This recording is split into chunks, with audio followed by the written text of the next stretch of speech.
Hi everyone, good morning. I don't want to make it too formal here, so I will give you introduction first. Do you know where you are now? In Sasin, right? You might not know that Sasin have many different BU. So where you are now is called SEC. It's a Sustainability and Entrepreneurship Center. For the entrepreneurship side, we focus on helping entrepreneur ecosystem by providing them the curriculum, providing them with a resource. About this workshop is one part of the entrepreneurship side. My name is Tay, and I work as a team of SEC. And this is Khun Alex. He works as sustainability side. Could you give some introduction a little bit?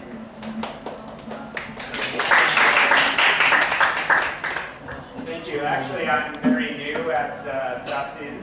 I'm joining to help the university integrate sustainability into core operations of the actual campus, as well as promoting sustainability in education, and the third facet being integrating sustainability into business operations. So I think it's quite applicable to you in the future.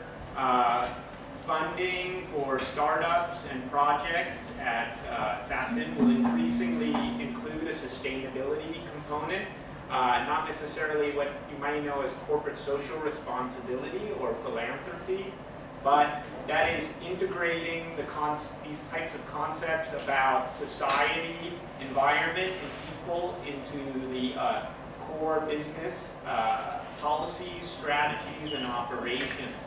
So I'm always available if you're interested in looking at your particular startups and how we might integrate different types of ideas that are also in line with your core mission and vision. So thank you very much. Thank you. So next, I just want to recap about this session, the workshop. People is my very close brother, and as you know that building business nowadays is quite harder every day.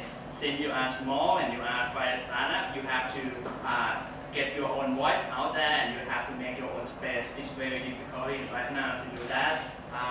And by the concept of category design, it will help you design your company and strategy to make sure that your business will be the number one and number two. Because I do know that people only recognize only the market leader, and the market leader do have the ability to control the market as well. So I will give two people right now to get all you to category design. So please give big hand to people.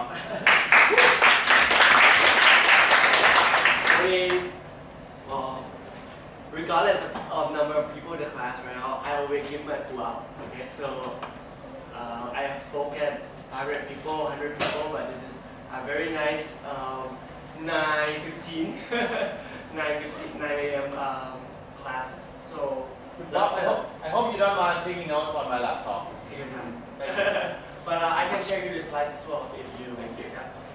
Cool. So thanks. Can we do a quick round? Because my problem is I don't know my audience today, simply because it's a public class. So maybe a quick round of who are you? Where are you from? Meaning like what class? Because I saw a few listed as well. Right? Like what level are you? And also what are you expecting today? Okay, can we start from here? That's a quick one. Okay. So we spend 2 minutes. Okay. My name is Nai. I'm top of marketing. Okay. Year 4 in Chulalongkorn. Oh, wow, thanks. Okay. And now I don't know much in this class, so Okay. I will get more than everything that I can get. Okay, so you're myรุ่nน้องfrom Chula marketing as well. So, good morning, everyone. My name is Piri. I'm from marketing year 3. Okay, the reason I'm here is same as you. Okay, cool. Thank you. Welcome. Give it a hand. Good morning, everyone. My name is Petra, and I am 71 years young. I'm studying master degree at Faculty of Communication Arts, Chula, Nice. and I have been teaching at Thai Airways International for 30 years. Wow. Thank you. Congrats.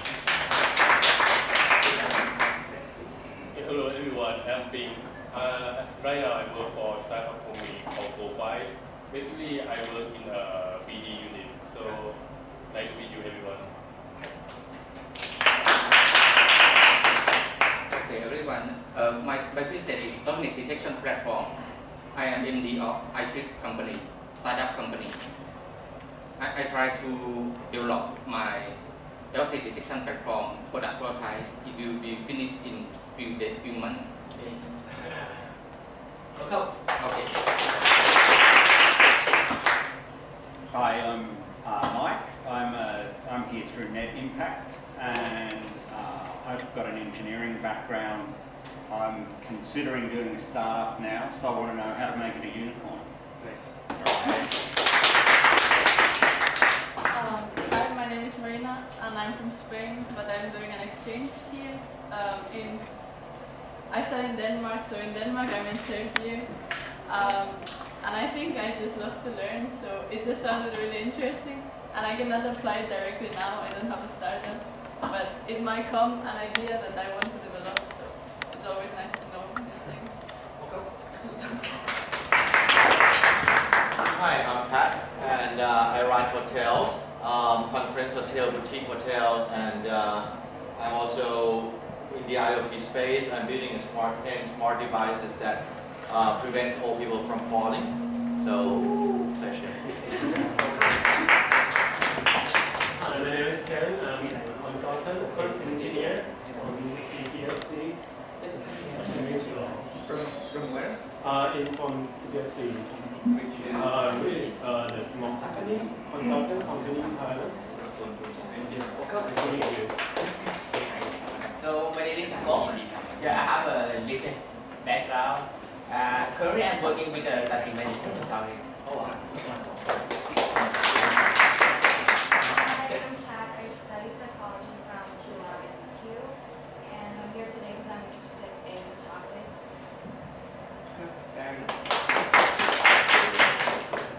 Good morning, everyone. My name is Mok. I'm from the Faculty of Economics, and I'm in fourth year. And since I'm graduating soon, the road is pretty scary. So what I'm expecting is inspiration, I guess.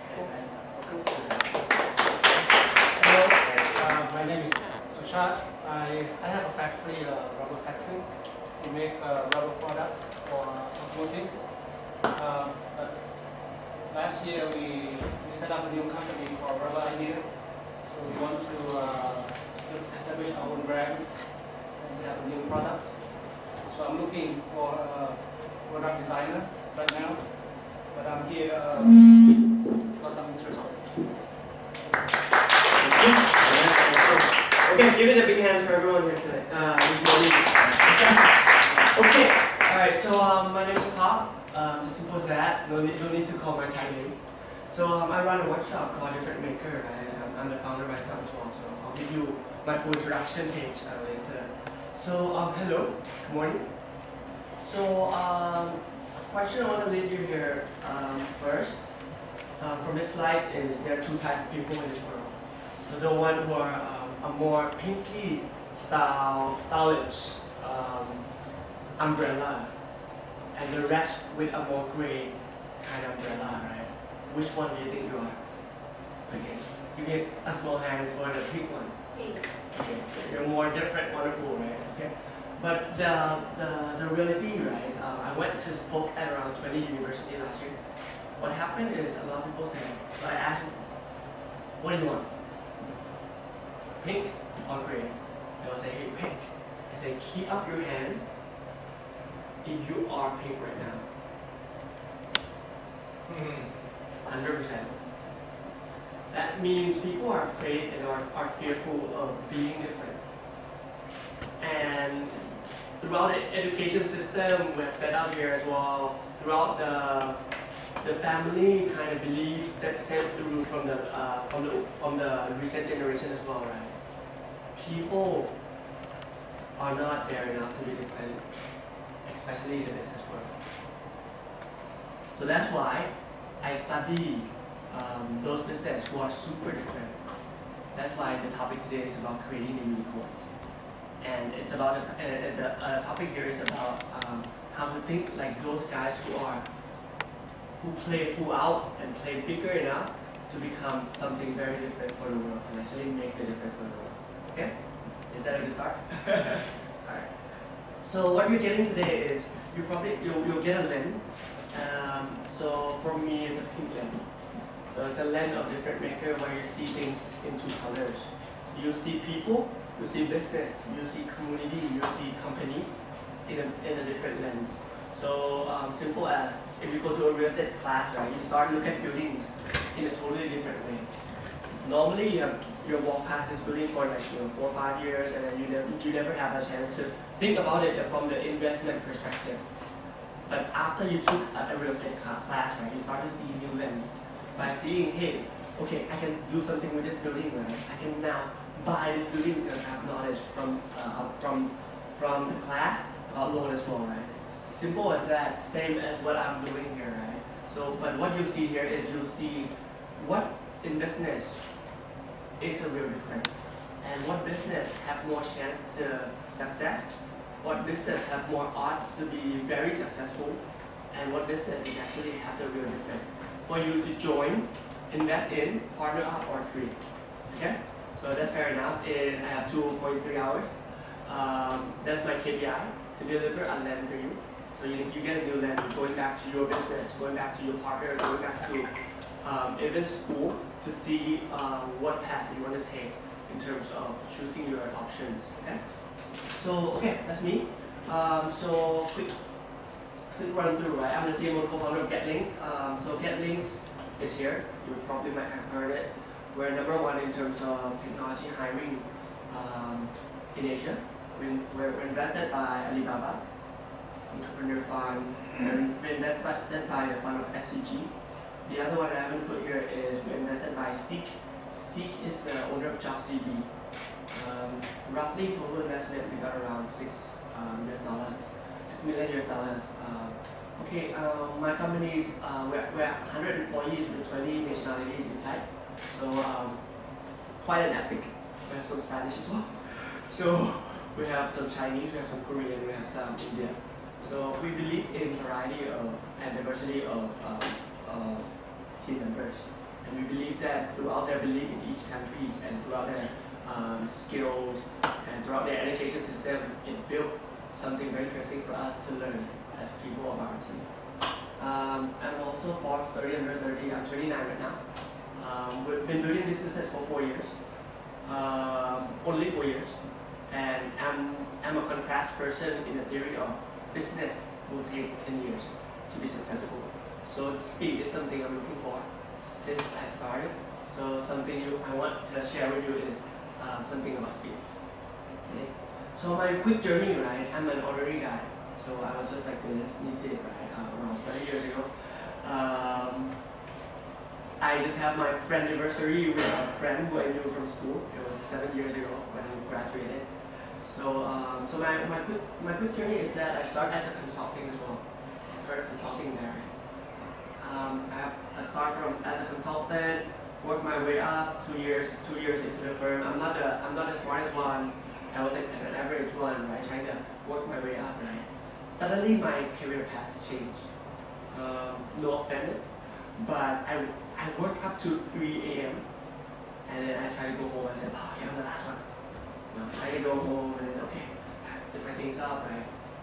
In the hallway, before I walk out of the door, I see some light towards the end of the office. I'm like, okay, so I do that. And I saw my managing director still working in there, and it was 3 a.m. So I'm like, okay, maybe this is not for me. It might be for someone else, but it was just not for me, right? Because consulting takes such a lot of work on paperwork, on client relationship, on management. And I felt like I want to do something a little bit different. Okay? So I jumped my path, right? I graduated from marketing to Toronto. So you're my root novel. So I decided to go to join Lazada, which is a totally different beast. So for us, we were very early in terms of e-commerce. Early in the sense where, hey, we're going to buy from our platform, and they asked me back, what is an e-commerce? So it takes 5 more minutes, right? So we spent that year alone, right? I joined Lazada just for 1 year. But that year alone, we spent around 600 million Thai baht. The first 100 million just to educate people what is e-commerce, and the next 400 million, right, to ask them to sell them and then to ensure they're in platform and actually convert towards the end. So that's us. But one thing I like a lot about Lazada is there's a lot of repeatability, meaning the ability of platform to repeat itself to generate sales and to be able to scale so much within 4 years time. So I graduated from Lazada after they have their 4th year of anniversary. Interestingly, I've heard some Chinese coming into the office already, and they're talking about 1.5 billion around that. It was undisclosed, I think, but I can disclose now. So the amount was around 1.7 billion sold on their 5th year since start. As I've talked to the CEO, so Johannes was the first CEO, right? He created the name, so he brainstormed, put on the board 5-10 names, right? And then, okay, let's go with Lazada. 5 years into the business, they sold for 1.7 billion dollars, making loss as well, which is okay. So in that sense, right, and also the other one I want to compare is my dad's business. We're running a company of 100 million Thai baht, and we've been doing business for 20 years. Nothing wrong with that, but in my curiosity, right, it just doesn't make sense. The formula of each vehicle for me doesn't make sense. You see your point? And yeah. You didn't mention what kind of business. Oh, my dad, sorry. My dad was running UPVC, plastic vinyl chloride, so it's a frame of windows and doors. Made from PVC. Made from UPVC, which is unplasticized vinyl plastic. Simple as that. So it won't pay within 10 years. So simple retail and service kind of business called as SMEs. Okay, so that's why I have more interest in startup. Nothing wrong with everyone.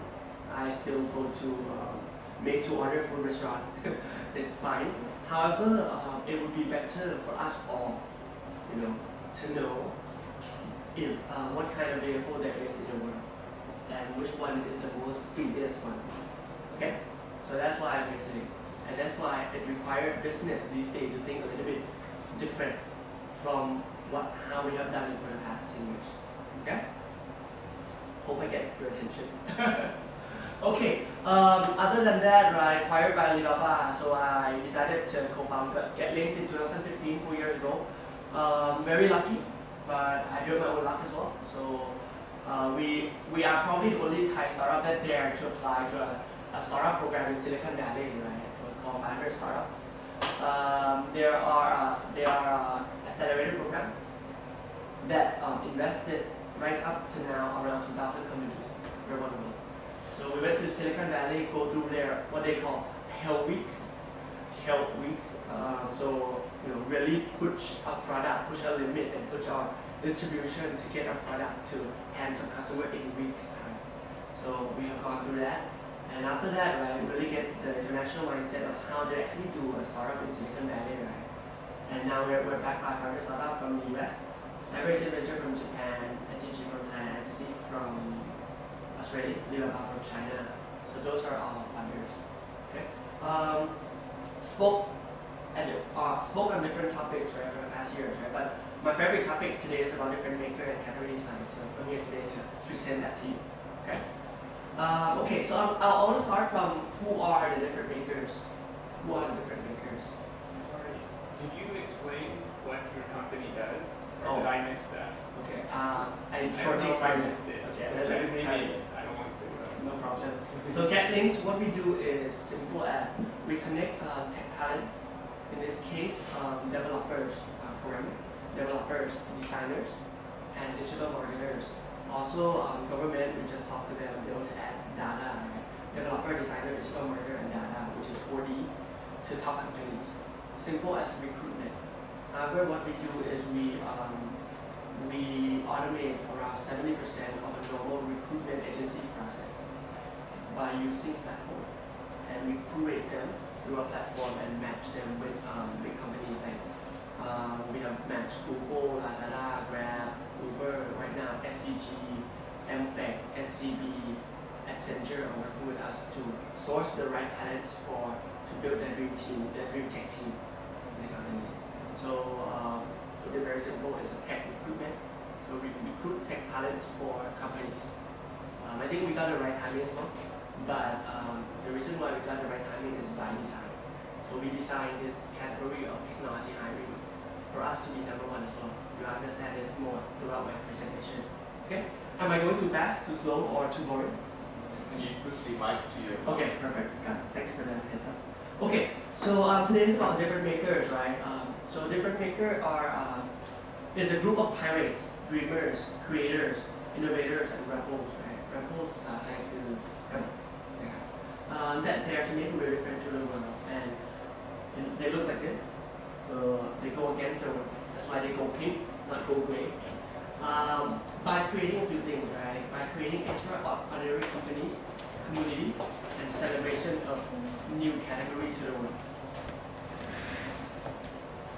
So the first one I want to start off is normally, right? Tell me how do you define this word called different? Give me some adjective about different. Throw it up. That you don't do what everybody does. Okay, that you don't know what everybody does. Unique. Unique. What else? Breaking the rules. Breaking the rules. Is it good or bad? It depends. Depends, right? Good. Different? Okay, so different. Stay different. Think differently. Think outside the box. Outside the box. Outlaw. Outlaw, right? Ooh, that sounds negative. Creative. Creative, right? Cool. Okay. So speaking here, right? You see the fence between the negative side and the positive side. Suddenly, right? Because this word is such a special word that you can think of it as a negative and positive way. Okay. I hear this out for you mostly in a positive sense. Okay. And that's how the West actually define it more. When I went to the US school as well, right? What they show for me is that they're really proud to be different. You know, they want to be different, and they are encouraged to be different, like what you're doing here in Thailand. Okay, so they're encouraged. Hey, just go. It's okay. You have your own lifestyle. And I always hear this word from the television, and they say, hey, just be you. You know, that's more like a Western style, right? But after I've gone through a lot of classes in Thailand as well, right? Most of the students here are believed that different is actually in a negative sense. Okay? So as I said, imagine a room with auditorium, right? There's a professor from Harvard, right? Coming here and you've got only one chance in your life. Would you raise your hand to ask a question? None. None of them actually dare to. Okay? And I said, why? Why? They said, raising hand is just showing off. People think of you as a jerk. You just want to get some girls, just want to get some attention and all those stories, right? And it's real, which is very scary for Asian side of the world. You know, very, very scary. So that's why I find, right? I'm not biased or anything, right? But that's why I find me as an exchange student in the past, or I'm pretty sure there's two girls. You girls went to the exchange program too, right? Or international school, right? It opened or broadened their paradigm, their horizon, right? So therefore they understand the world different. That's why they wake up at 9 a.m. and attend a class where they don't have to attend, okay, to find themselves. Same as that, right? So I encourage a lot of students to think about it in a positive way. So that's how we twist the world in a way I try to pursue. Okay? So next, right, so there's a quick workshop. I've been briefed by Day to make it interactive. Okay? So I've prepared a presentation for you to do as well. So okay, so these are mindsets. Okay? These are mindsets. The way you see the world in your business, right? And there are a lot of times where entrepreneurs believe in this quote, these quotes, as if they're living it. and it became their motto. Okay, there's no problem for each mindset, but there is some problem if you leave this quote, one of these quotes as your life motto, say around 80 to 100%. If you start to believe it at around 80 to 100%, right, you start to have a problem in your life. Okay, I'll share you how and why it makes sense. Okay, so before we go into a lot of slides, this is the last slide that you need to clear up your brain before you can think different. Okay, set your white paper and then think different after. Okay, so I'll play with you. So if you have this one of these mindset, I'll read through, and if you have one of these mindset and you say around 20%, like you believe it or you have heard about it, or someone has taught you, or some books you have written, there's something that you resonate from these words or these sentences, just raise your hand, okay? Okay? Okay, perfect. Okay, number one, great company takes more than a decade to create. Oh, if my dad is here, okay. Work hard and you'll get there. 20%. Work on your passion, what you love, and you'll be successful. You sure? Create a better product and service and you win. Okay? You need to be a good sales and marketing to win the market. Okay. I found a case where they have bad sales and marketing and they're super successful. I'll show you now. Doing business and it's just about solving problems. We need to learn from only the successful ones and what done it before. Have mentor. Okay? Cool, interesting. So most of them, right? There's one people who raise their hand. Okay? There's no problem if you say, hey, I believe around 10-15%. But there's a problem suddenly, right? If you believe it or live it for around 80 to 100%. Let me tell you why. Because a lot of my friends are in this illusion world. Okay? And a lot of them, right? So I created this slide after I heard from one person. His name is Mark Cuban. So Mark Cuban is a judge in Shark Tank, US. He's a billionaire. He owns a basketball club, and he also sold his first live streaming company to Yahoo and turned himself to a billionaire boys club. Okay. So this quote said, follow your passion is the biggest lie of all time in entrepreneurship. Because I was the one who was super passionate. In my Facebook I said, do it with passion or not at all. Okay, so I was like, because I respect him so much, and then I watched his episode. Right, he was my idol and everything. Right, suddenly he came out with a slide, which I was shocked. So very surprising, right? So I tried to think about it a little bit. Right, I said, it makes sense. The way he pursued his quote is, he felt like there are a lot of people who follow this track of live your passion, live your passion. So he exaggerated by saying, hey, passion is not the only factor. And that's how I presented this slide as well. Okay? So example of each one I'll give you. So first one, that's my grandpa. So he believes so that if you want to create a good company, right, it takes more than 10 years. So that's why he couldn't be super successful because his business couldn't grow more than 10% per year. See? Because 10% per year would add up around 100% in 10 years. So that's what happened. Okay? Work hard and you get there. For these people, mostly are in network marketing. They don't care about product. Of course they care too, but they don't care about anything else rather than just putting your hours into this process and get there, right? Nothing wrong. It's just that I've seen a lot of people work so hard and you'll be too busy. You'll be too busy to innovate. You'll be busy to think different. Okay? Work on your passion. Who are these guys? Coffee shop owner. Okay? So successful at the level where they're super passionate. I got a friend who opened a gym yesterday, right? He called me and said, I'm living my dream, but my dream is failing. telling he opened a fitness, right? And he get to be self-employed in that business and doing fitness all day long with his passion, not enough money, investment so 4 years to break even, nothing so much into enough growth, living the passion every day. And he said, I'm bored. Okay? So there's a few things there, right? Better product service, most of them are engineers. Most of them believe in the product and don't care about anything else. Sales and marketing, a guy that I was. So I believe I can sell everything, I can market everything, I can sometimes say bullshit everything, which is not a successful move at all. Doing business, it's just about solving problem. I believe there's a line here saying, it's about solving problem and adding value. There was once an entrepreneur who called me and said, hey, Pop, you know yo-yo, right?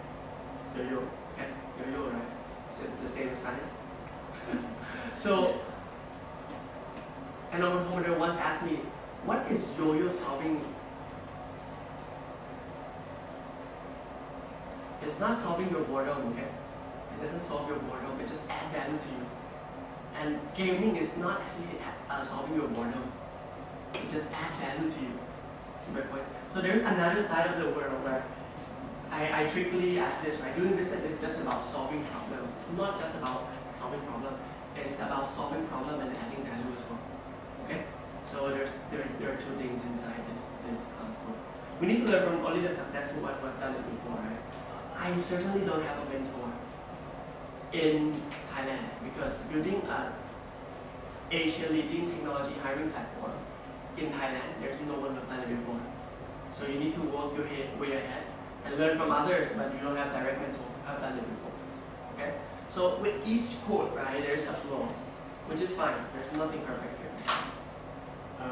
I just would like to pose number 8. Okay, good. Thanks for being interactive. Do we need to do business with values, or is that something important? Do we need to do business with value? Not value, but values, like be nice. Ethical. Well, you could say, maybe applying Buddhist values to the way you do business, Okay. or if you're a Christian, or if you don't believe in that, maybe you believe in certain societal values. Do we need that to be a successful difference maker, or not? Okay. Well, Well, I would like to hear, I would just like to see and raise it. If it's not important, I want to understand. I see. So I'm just curious if I can raise that to the Okay, class. my problem with this workshop is it's called Control Alternate Delete. So I'm about to delete this whole mindset from your head Oh, to okay. move ahead. I'm not proposing that this is the difference maker, Ah, but I'm saying, sorry, maybe I'm wrong on that. I'm proposing to delete all this mindset okay. for now, just for one day, and make sure you start with a white paper to think ahead. And for each one, right, you understand through my slide why you need to delete it. Because if you have certain belief or mindset or motto of your life, you certainly cannot innovate ahead, your way ahead. Okay? So thanks for that. I'll digest that and then maybe come back to you again. Okay? Alright guys, so a quick workshop is you close your eyes. And hopefully you're old enough to know where Control Alternate Delete is. So you put up your right hand like this, and close your eyes, and then press Control. Do you know where it is? Control Alternate. And when I say delete, I'll make a sound and then just let it go. Okay? 1, 2, 3. Okay, good job guys. Clap your hands. Okay, good. So fresh start, so let's get started. So today, I'm the only one in Thailand who will teach about Henry San, right? A lot of content come from this book, since I know you guys are book savvy, called Play Bigger by Al Ramadan. But I got inspired. But the problem with this book is that it's applied only to a startup, mostly. But what I did is that I transformed it to be applicable to an SME model as well. So inspired by that, and then I'm teaching this for now. So Carry Design 101, right? So here's a good news in our generation. And Elon Musk came out the other day and said, hey, we're the most lucky generation alive. Okay? So business is so easy to start these days. Good news, it's super easy and it's easier to start companies today vs around 20 years ago. Okay? Here's bad news. See the difference? Nothing, right? Because a lot of market looks like this these days. What's your name? No, so they opened a restaurant. It's called Apple Restaurant. It's even right here, right? But it's not the biggest one, right? There are a lot, tons of restaurants. Right? So I've seen 24 years old and say, closing my 10th business. You know, how early are you to have such an experience these days, right? Because online is here, we're all connected, right? And to start a business is super easy these days. For people who haven't started yet, so you're right on time, yeah? Cool. So that's why things like this, right, makes the world and the market so noisy these days. And but we're still using 4P, we're still using the old methodology of positioning map and all those things, right? That doesn't create value and create enough surprise for the market to accept and be different enough. Okay? So category sign. So category sign started with this question, right? How to create and dominate a new category or new market. In Thai คือเป็นเจ้าตลาดได้ยังไงคือเราเริ่มคำถามด้วยคำถามที่ว่าเราอยากเป็นเจ้าตลาดจะเป็นอย่างไร So you guys want to read this one together? 1, 2, 3.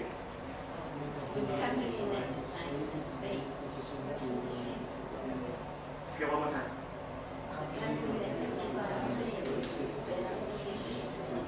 So this is the summary of my whole slide. We got around 100 slides today, but this is the summary of it already. Right now you understand 5%. My process of sharing is that throughout time you understand up to around almost 100% towards the end of the session. But this is the answer already. I won't go into detail on what this means yet, but you understand throughout time. So I'll read for you again. The company that designed the space is best positioned to dominate it. Okay, and that's for real. And that's how category design works as well. I'll go through that. Okay? So let's learn from an industry called Tech Startup, which is probably one of the fastest growing one in this industry, in this category, right? So the odds are against us, right? If you're doing a startup today, the chance of being successful is very low. So I calculated already. If you want to be a unicorn, the chance of being successful as a unicorn is 0.02%. That's out of the research from the US. So 2000 starts, since 2000, right, there were around 40,000 startups created since 2000. And what have been produced is around 83 unicorns. You guys know about unicorns, correct? Okay, just to repeat and then define it a little bit.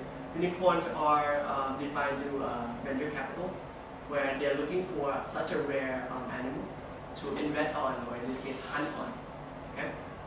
And it's for the companies that is worth more than $1 billion.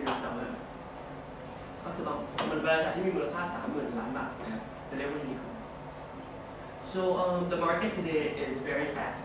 So from the research, right, companies are growing around 3x faster than they used to be 10 years ago through social network, through distribution channel, through their quicker connection of management, through a lot of things that enable them to get into the hand of customer faster, better, and actually cheaper.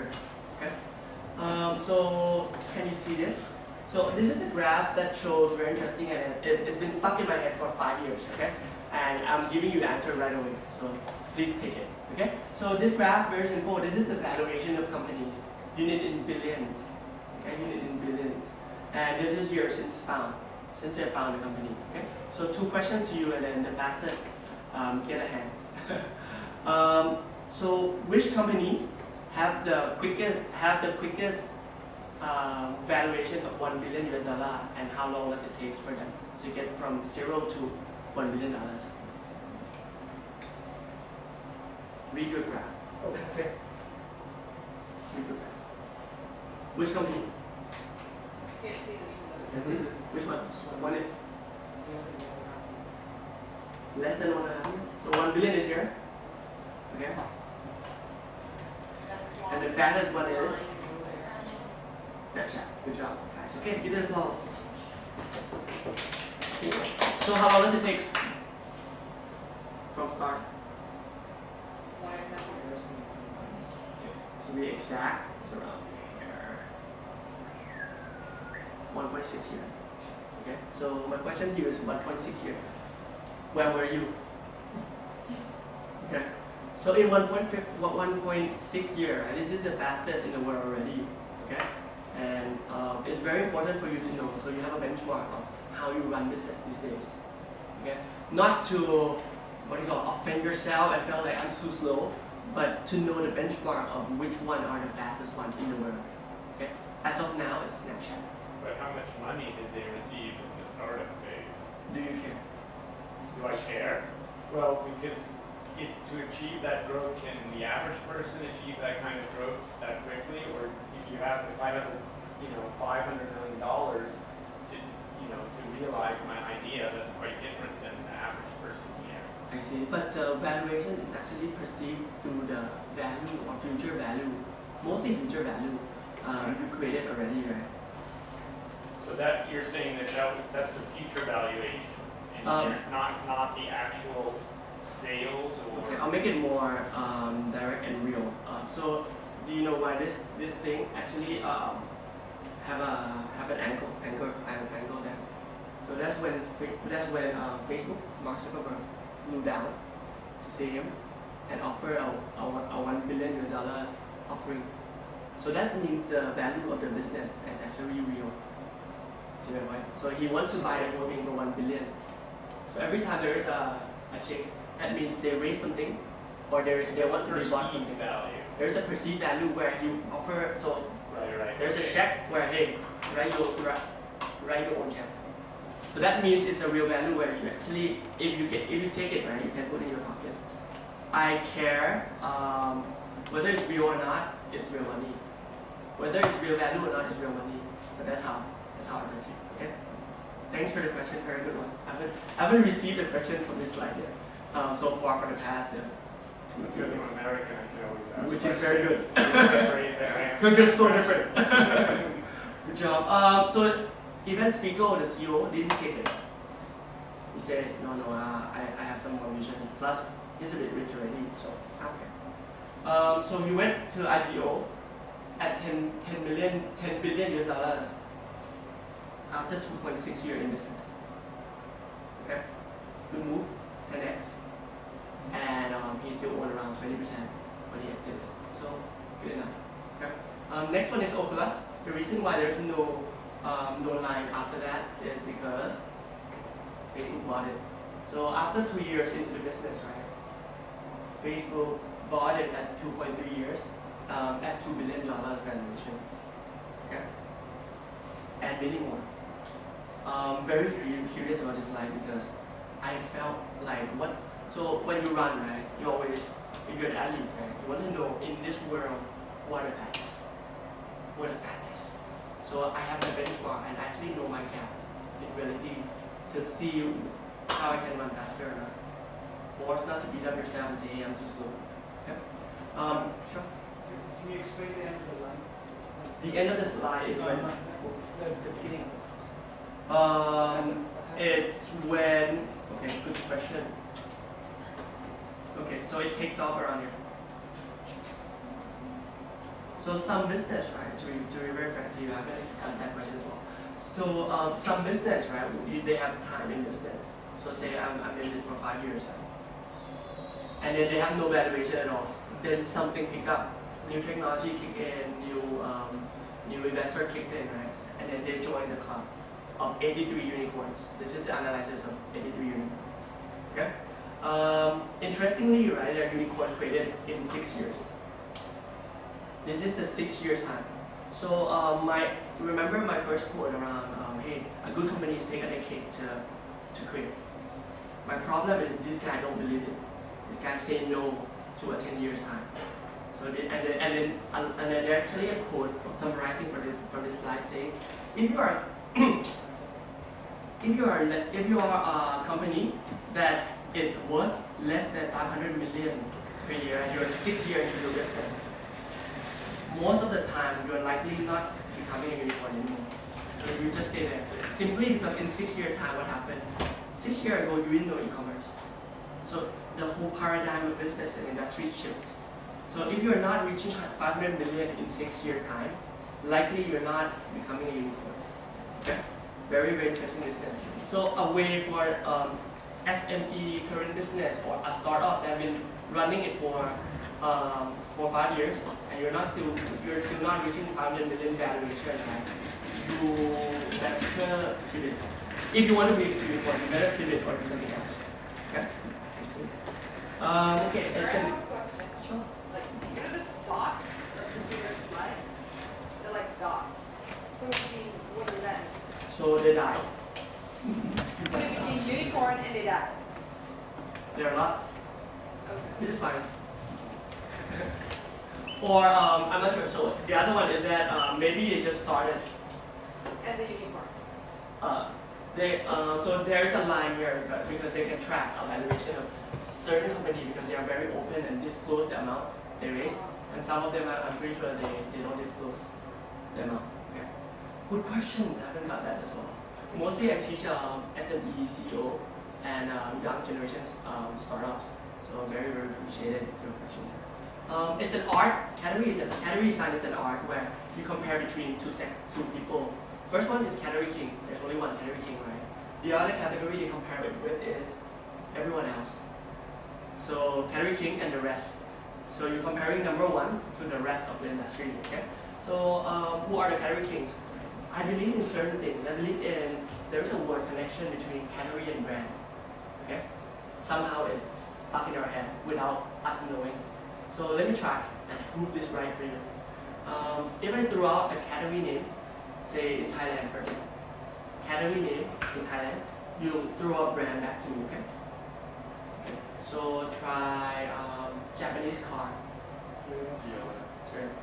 Can you help? Say bird nest, like Rambo. Brand. Okay, cool. Instant noodle. Interestingly, right? Social network. Okay, dating app. Tinder. What else? Milk. Okay, so that the market share wasn't clear. Okay. So if I say instant noodle and you say mama, right, and the whole room say that, right? That's called category king. That's called category king. So that's the king of that industry most of the time. Okay? Which is very interesting because I didn't say instant noodle, I said start with M. Okay? I didn't say that, right? So by default you have something in your head that is whatever you call top of mind or carry king or someone who's leading the market or number one. Does it have a different categorization when it's actually becomes the word? Because mama is actually like the word for noodles in Thai. And like in the US, we don't say tissues, we say Kleenex, which is the brand. So is that still a category king or is that even a step above that? That's a step above that. I'll prove that for you in a few slides as well. Simply as you cannot call an iPad a tablet anymore. Okay? So it's that engagement that built with the brand and the belief that they're so different from other categories. And then that creates a new mindset and it turns it to be an adjective word or noun other than brand names. Okay? It's still under the category though, but the way they engage with customers are so epic. It's funny because with the young people like my son, you know, he laughs at me all the time because I don't care. I say iPad or tablet or phone. I'm not there because of, you know, I mean, I'm not a millennial, right? It's a different concept. But I mean, this is very important. Yes. Okay, moving on. So, and yet the game of carry kings are very interesting, right? Like I said, we're comparing between carry kings and everyone else. Okay, so I can change this slide now. Carry kings, this is their market cap, right? From the three eras, say 10 years each. So and everyone else is here. So this one plus this one equals this one. So that's the total market cap. And the carry king percentage is where you put the carry king and then divided by total market cap. So most of the time the king will own around 70% up. And on average, from these three eras, they'll own around 76%. Simple as when you say the word, right? Mama. Okay, so they own around 76% of the whole thing. Plus or minus 5%, I've checked a few times. Okay? So that means, interestingly, it's a game of winner takes all since the beginning. And look at how everyone else, so there are millions of people in everyone else category. So this is called SME or those kind of thing. That means if there's 10,000 say market cap for everyone else, you're divided into such a small piece of cake when it comes to doing business. Okay. So okay, after a while. Sorry, there's like era 2, and there's like there's something peculiar about era 2, right? It jumps. Yes. And I think there's a I don't know an asterisk. So I'm just wondering what happens to era 2. How is that special? This class asked such a good question. I don't know. I want to be in era 2. Okay, so. cool. I do not know. I'll get back to you if I have time. Okay. I do not know in this case. Okay. Okay. Say it one more time, guys.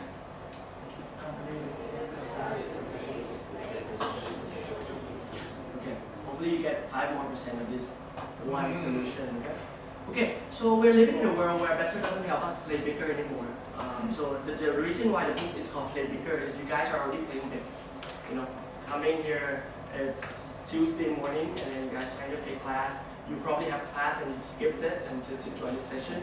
But you're playing big already in this world. Same as my father, right? Doing business is more than self-employed. Sorry, more than being an employee already. So you're playing big already in this world. My problem is why certain people at the same amount of time, at the same amount of opportunity, at the same amount of skill and capability, they can play bigger. Okay? Simple because they don't think better only, they think better and different. The keyword here is not different. The keyword here is better and different. Okay? So there are two ways to be different. First way, this is simple as business book, right? You introduce a product into a market where this thing doesn't exist yet. Okay, simple as that. So I don't want to spend too much time here. So Mama and Fab, right? Very, very simple. I've asked one of the 16-year-old students of mine. He was like, I said, what is Fab? He doesn't know it's a Polpat. Detergent. Right, but he doesn't know. He cannot say detergent because he doesn't understand anymore since Sailor's Clinic. He said it's a fab. Fab is a fab for clean your shirt. He doesn't get it. Okay, so which is very interesting. Where the category word that is actually disappearing, the brand word is actually replacing the category itself. Okay, so the second one is more interestingly, right? So introducing existing product. So this is how to be different. Okay, so introducing existing product and service in a totally different way. Okay, totally different way. Okay, let me do an experiment. So fill in the blank for me, okay? I'll have a conversation with Kat. Okay, I'm interested in her iPad. Okay, so fill in the blank for me. Hey, Kat, can you give me the iPad? Okay, sure, it's okay. Take it. I give it back to you. Hey, imagine if it changed to be Samsung. Can you give me the? Interesting. Change to be Acer, another famous brand, right? Can you give me the? Okay, it's a tablet as well. It's a tablet. Okay, back to your iPad. Can you give me the? Okay, interesting, right? My question to you, is iPad a tablet? Yes. Okay, why couldn't she say so? That is a tablet. Okay, cool, interesting enough. I don't have time today, but check iPad launch 2010. There is an answer in there. Simple answer is that Steve Jobs himself, he died already, right? But himself didn't believe iPad was a tablet. Okay, so the way he launched was a few things, right? He said, the first slide was the first slide before he launched iPad is there is Sila Jalil Zakir.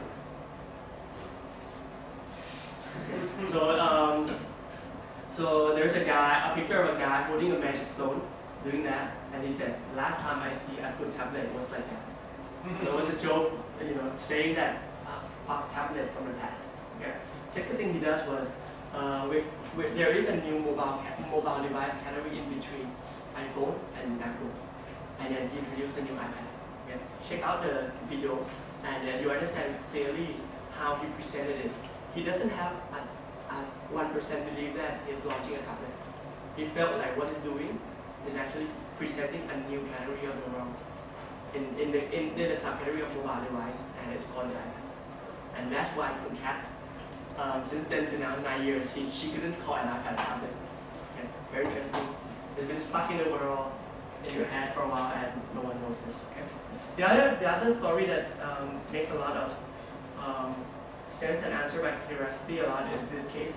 Yeah, you know this, right? You know this product. Okay. So this product is called. I don't use those kind of products. So this product is under the category of energy shot. Okay. The way they launch. So read this again. Right? Introducing existing product and service in a totally different way. Okay. So the way they launch is that there is this brand called Monster. Okay. Monster in the US. How would you describe Monster? Red Bull. Red Bull. Aggressive, adventure, energetic, all this brand term. So they launch it at an all-time high. During the all-time high of Monster. So while Monster is launching the product, the CEO get a lot of market share.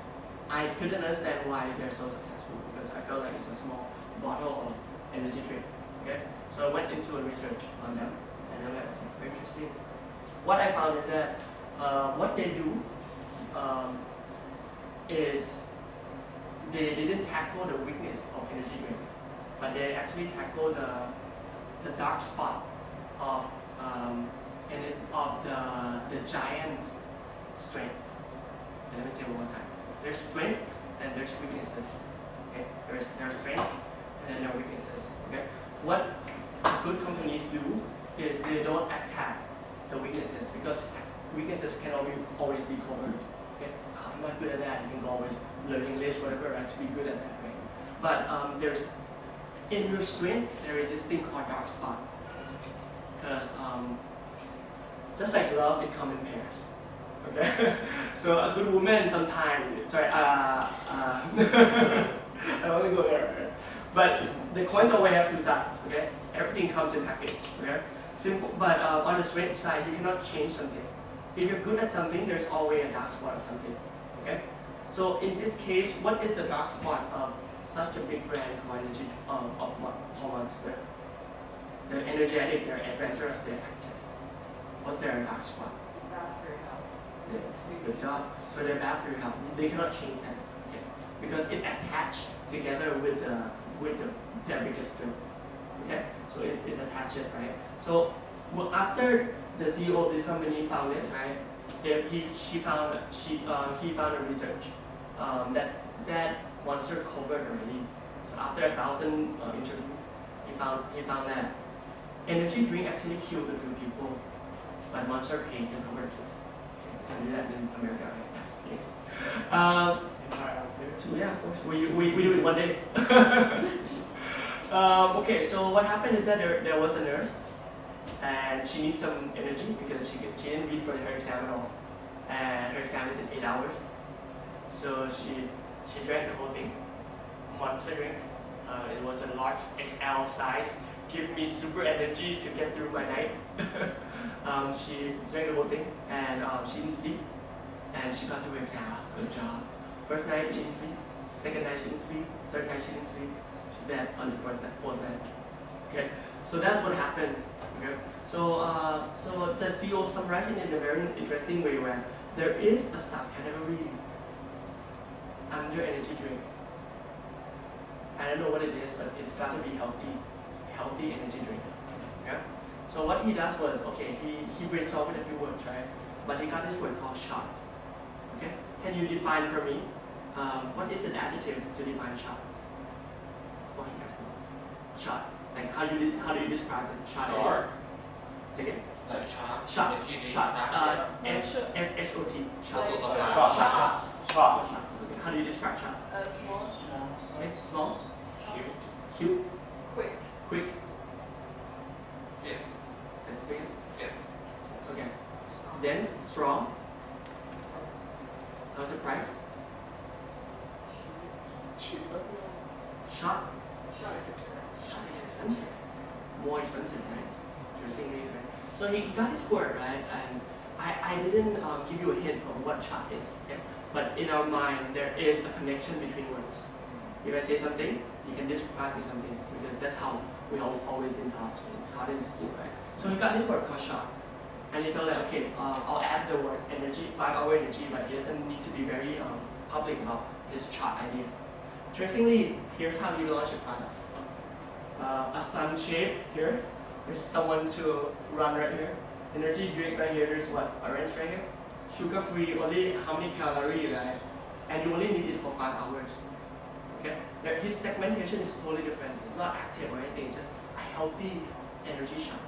Okay? A healthy energy shot. And it launched in such a very good way. And then where does it place? Where is it placed? In the convenience store? Like right in front of cashier. Right in front of carrier. Because why? Because if you put right by energy drink, they thought it's an energy drink in a smaller version. Okay? You need to separate yourself from the old category. Okay?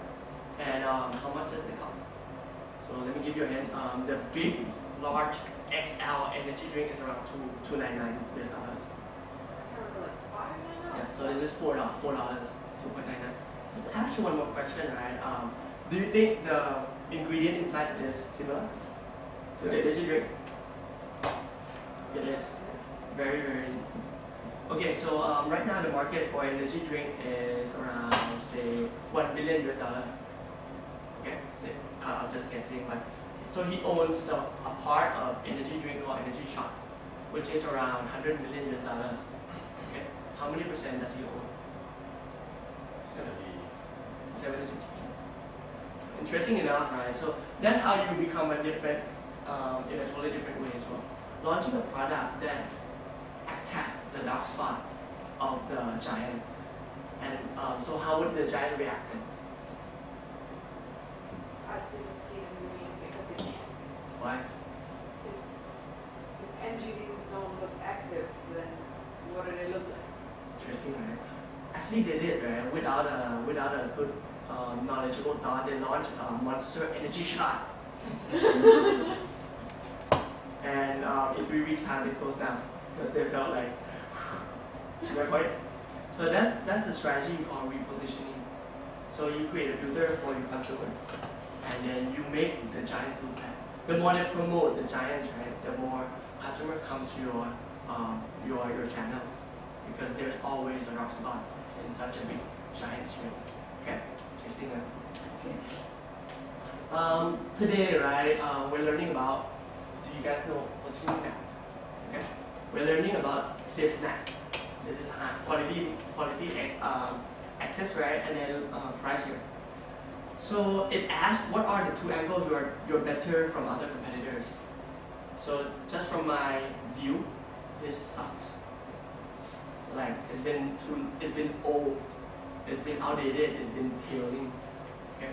So because my problem is that it's such a noisy world these days. People are paying for your attention, right? Let me give you a demonstration. What's your name? Suchat, right? What's your name in the internet? Floyd. Okay. This is Suchat, look at me. Look at Floyd. Look at me. Look at Floyd. Okay. That's $1 each in online world. It's called impression. Okay. So we're buying impression, we're buying attention of people these days. So it's such a noisy world where you need to buy impression these days. Okay. So with that, right, there's no chance for you to survive in business. If you are presenting business case somewhere, say Chula or Sasin, don't even do this. It's such a bad idea. Okay? So problem is that if you say, I'm better, cheaper, cooler, faster, with more experience, or I'm more caring, right? These days it sounds like this. Okay? So there's no chance for you to be even close to closing the odds gap of being successful. So what I created is, I think it should be 3D positioning now. So one side here, but look at this as a 3D angle, okay, so just cut through it. And there'll be one positioning for you that you're so different, and there's no competitor there. Okay? So just memorize this. I think it's a better idea on that. How you present it, that's up to you. Okay. On the other way around, right, I say category is connected to brand. Okay? You can read it backwards as well. You can read the brand and see how what is their category as well. Let's try. Facebook, what's their category? Social media, right? Okay, Uber. Right here. Right, that's a product. The category is called on-demand transportation. See your point? The category is a little bit bigger than product. It's how you talk about industry-wide. Okay. LinkedIn, professional social network. Dropbox, cloud storage. Right? Cool. Good enough. So that's how you read it backwards as well. So So that's how their unicorn created this word. When they launched their first product, right? None of them none of their customers have heard about their category. It's the first time ever that people hear about on-demand transportation, and that's how they promoted it. Just like e-commerce, right? 6 years ago, you didn't hear about it, and then suddenly there's this big new word coming up, cryptocurrency. So crypto encrypted currency. That's the new word. How Carrie promoted as well. Oh, go ahead. Are the unicorns are always digital companies? Digital-based media companies? No, in this case, I'm sharing the tech startup. They're all tech stuff. Mostly tech. There's a reason for that, right? Well, there's one that's not tech, but it tries to be tech. It's called WeWork. Oh, okay. Good job. Doesn't have to be, but they're the owner of that category. Can I ask a question about perceived value? I mean, for years I looked at Facebook as like, how can they value it at billions and billions of dollars? And I thought it had no value. And then all of a sudden, I saw how they created value because they started bombarding people with advertising, which I don't know the general public, but I kind of started to dislike it when it was already invaded the space. LinkedIn, I'm surprised they're up there because they, at present, I don't see, I use it for free. Most of everybody I see uses it for free, and I don't think people would accept much advertising. What are they, how do they have such a high valuation? For example, LinkedIn. Yeah, I mean, I can answer that, but Just generally. my problem is it takes around 30 minutes, but I'll try my best, okay? So let me give you an example. There's a company called Jules, J-U-U-L. So it's an e-cigarette company. It's worth 38 billion now, 5 years into business. Okay? So the way they pitch is they highlighted two things, which as an investor, I kind of understand why people give them such a valuation, okay? So they pitch two things, okay? And nothing is related to revenue. They pitch, there's a 0.5 bullets towards the end, but they pitch two things. First, they pitch the growth of their companies, which is very interesting. So they said they grow around 200% per month, okay? And it's been consistent for the past 2.5 years. So the first year they did, $1 billion. Okay. The second year, with that growth per month, right, they did around $30 million. So 1 million, $30 million, right? And then the third year, they did $100 million. Fourth year, they did $250 million. So 30 times, 20 times, 10 times, 2.5 times. Okay. So that's one pitch. Second one is we are only reaching, that's their slide. We are only reaching 0.5% of the whole market of e-cigarette compared to other market. So as an investor, right, you just invest at any valuation because if they're still growing, you will invest. And a lot of people don't invest until they invest well. They exit to all time. So that's how a more techy company pitch as well. But that's a tangible product.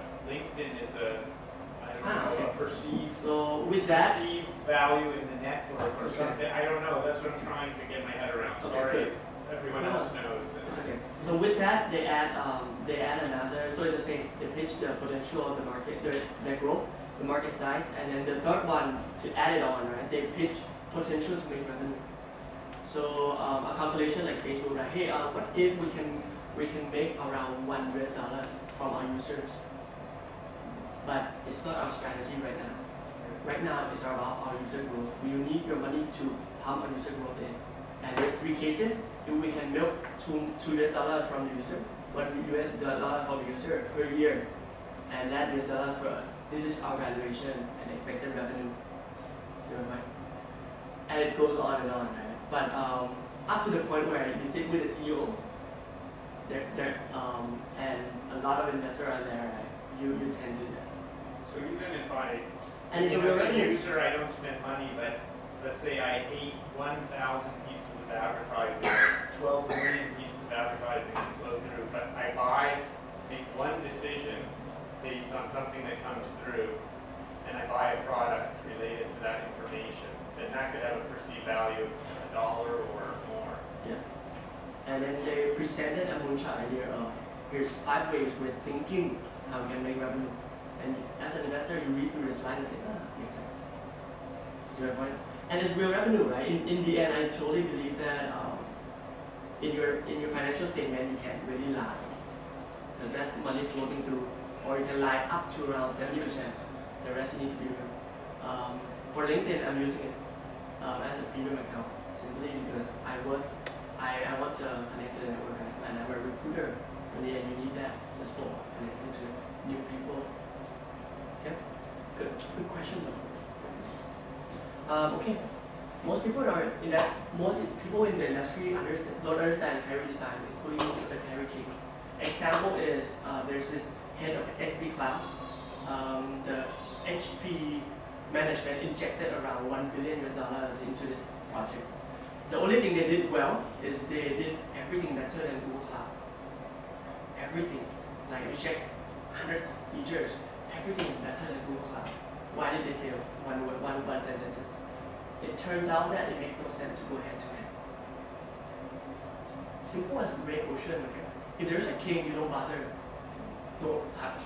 If there is a king, don't touch. Okay? Next one, this one it closed in February this year. Just this year, right? And then they invested $2 billion into it. Even Google, so they invested into this category called social network so much, trying to make sure they get a piece of it. And then here is his resignation letter. Why did the world need to happen? Simple as that. A lot of them don't understand, and you're trying to go into a business where there is a carry king already, no chance. How do you increase your odds? Most of the CEO only think about their products and companies. They think if you build a better, faster, cheaper, cooler product, as you're thinking right now, hey, if my product is better, if my product is cooler, if my product is a little bit more different, you got no chance of that. People say you make shit, sell shit, and everything else is bullshit. A lot of CEOs I've met think this way. Winner does not lead their carry to odds. They take control and develop a new market as well. Let's skip. Winning today require 3, not 2, in terms of how they build their business, right? I'm adding this one called carry design. Okay. And here's how you ask questions for each one. Company design, you know, right? You're the CEO, there's CTO here, there's my HR department, there's my marketing department here, right? That's how you run the company. Product design, you know, right? Even if it's a product or service, right? You design it. What is the pricing? How would it work? What is the journey of it? What's the value they're getting? We know this too. Okay? But a lot of entrepreneurs have this mistake where they don't have the vision for the market. They only think of themselves. The way they pitch is they just pitch what I'm good at. They just pitch their product. The problem with pitching is it doesn't go through their brain. Okay? Customer brain. The other one that you need to ask, and this is probably new to you, and I've been promoting this for 2-3 years now, is how you want your market to work. Such a conceptual question first, right? But a lot of them do it very well. Let me give you some examples. What is the difference between Instagram and Facebook? Go ahead. Question? No. Okay. What's the difference between Instagram and Facebook? Content. Say it. Content. Okay. What's the reason why Mark Zuckerberg bought Instagram? It's hitting another sector of the market. How? And it's changing the way people consume content. Very conceptual, which is good, but there's a more scientific way to explain. Okay, let me try. So there is a reason why people. So Mark Zuckerberg believed this, right? If you read around 50 articles about him, you get this sense of what I'm summarizing for you. Okay? So he said it's 2 different worlds. It's 2 different worlds, not by segment or not by anything, but by identity of the people who show themselves in their social media. Okay? In Facebook, if I was doing this, in Facebook, how do I become friends with you? Adding. So I click, add friend. And we wait for you to accept. To accept. When I'm joining this world on Facebook, what's my status with you? Am I lower than you, or am I above you? We're the same, because we are, and friend do, comment each other, and Share share with each other, right? So everything has been designed in the community of Facebook to like, share, comment between friends. That's the world of Facebook. In the world of Instagram, how do I? Follow you. I follow you, and then if I follow you, you might. I might follow you back. Okay. I might not. And why can't I like you? Yeah, you can love me. I can love you, right? Yeah. Because You follow me. I follow you. Because you're above me. See my point? And that's the reason why Facebook took over Instagram. Because he sees it as a totally different world. And that's why there are more photos in this world, because you want to see photos of someone you follow. You want to read and kind of, you want to read more on Facebook. See my point? So that's how the world is so different. Okay? So that's how Instagram designed the market. You got my point, right? That's how Instagram designed the market. So they designed it to be a world of people following each other, a more idol based. Okay? So that's how you design, not the product, the market. Because the market react or follow how you perceive. You just need to be very good at user experience and explain to you. Okay? Which is totally different from designing a product. I see it a little differently from that. I mean, that I joined Facebook very early. I'm that old. But I thought that Facebook actually lost the plot, because it originally was a way that you shared photos with people, and then it just went off on a totally different tangent, and then Instagram actually then brought it back to what it originally was. That Instagram then became the better way to share your photos with people. So I don't know whether that's really the way Zuckerberg saw it or not, but like there just became too much clutter on Facebook, whereas Instagram became the way that you could share your photos and follow other people's photos, and it was it's now a much simpler way to do that than Facebook is. It's you can summarize it that way as well. I don't mind, and I follow it as well. So it doesn't really matter. But in this case, I'm giving an example of how they design their market to work according to their world. Yeah. Okay. So yeah. So I mean, I thought so Instagram's really, the way I see it, they've really captured the category that Facebook moved out of the category of the way I see it, and Instagram really hit it, and the category, Facebook originally targeted that category, moved out of that space, and then but the category, the value of the category remains, and then Instagram targeted that and I have some thoughts on that as well, but I couldn't answer one question. If you Yeah. let me know as well.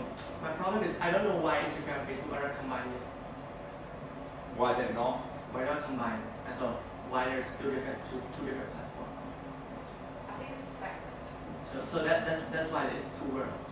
So I see Yeah, it is two worlds. See my point? Facebook see it as another world they couldn't reach, but not Yeah. they didn't see it as, hey, this is such a social network that do exactly the same like us. They just do something better called photo sharing. And But that I disagree. they would have bought it in, right? With that I disagree. Because I think that what Instagram effect on people is that the young demographic people who use Facebook actually moves over to Instagram, and it moves like Twitter. It's not only the young people, I moved over. I deactivated Facebook actually. Oh, Yeah. okay. Yeah. Yeah, but the big demographic of people who use social media on that side is like, once you find that your parents are on Facebook, then you realize, hey, it's time to run that. So it's, I think it's that kind of perception where people change. Because the early adopters of Facebook were like us. I joined Facebook in 2008. The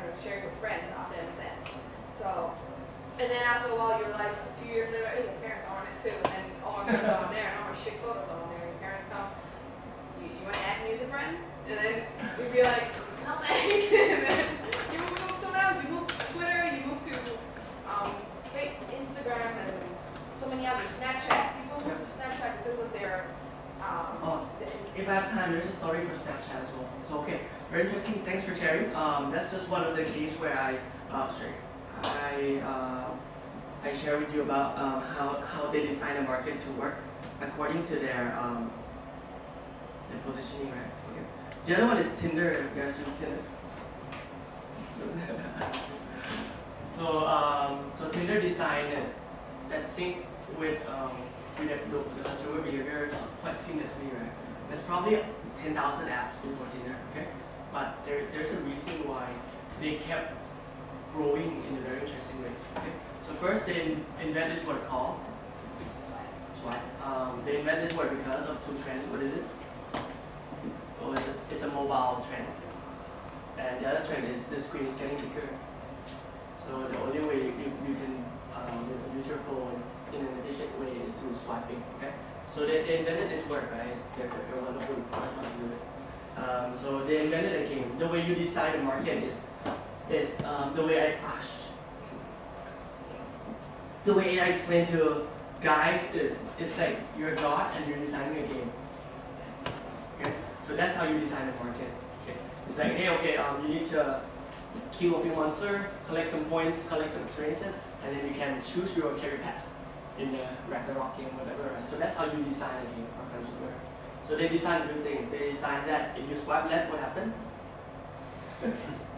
Okay, that means you don't want this girl. Okay. So you swipe right. Good. If you swipe right together with the other girl or guy, it's a match. You can chat. Okay. So that's by design.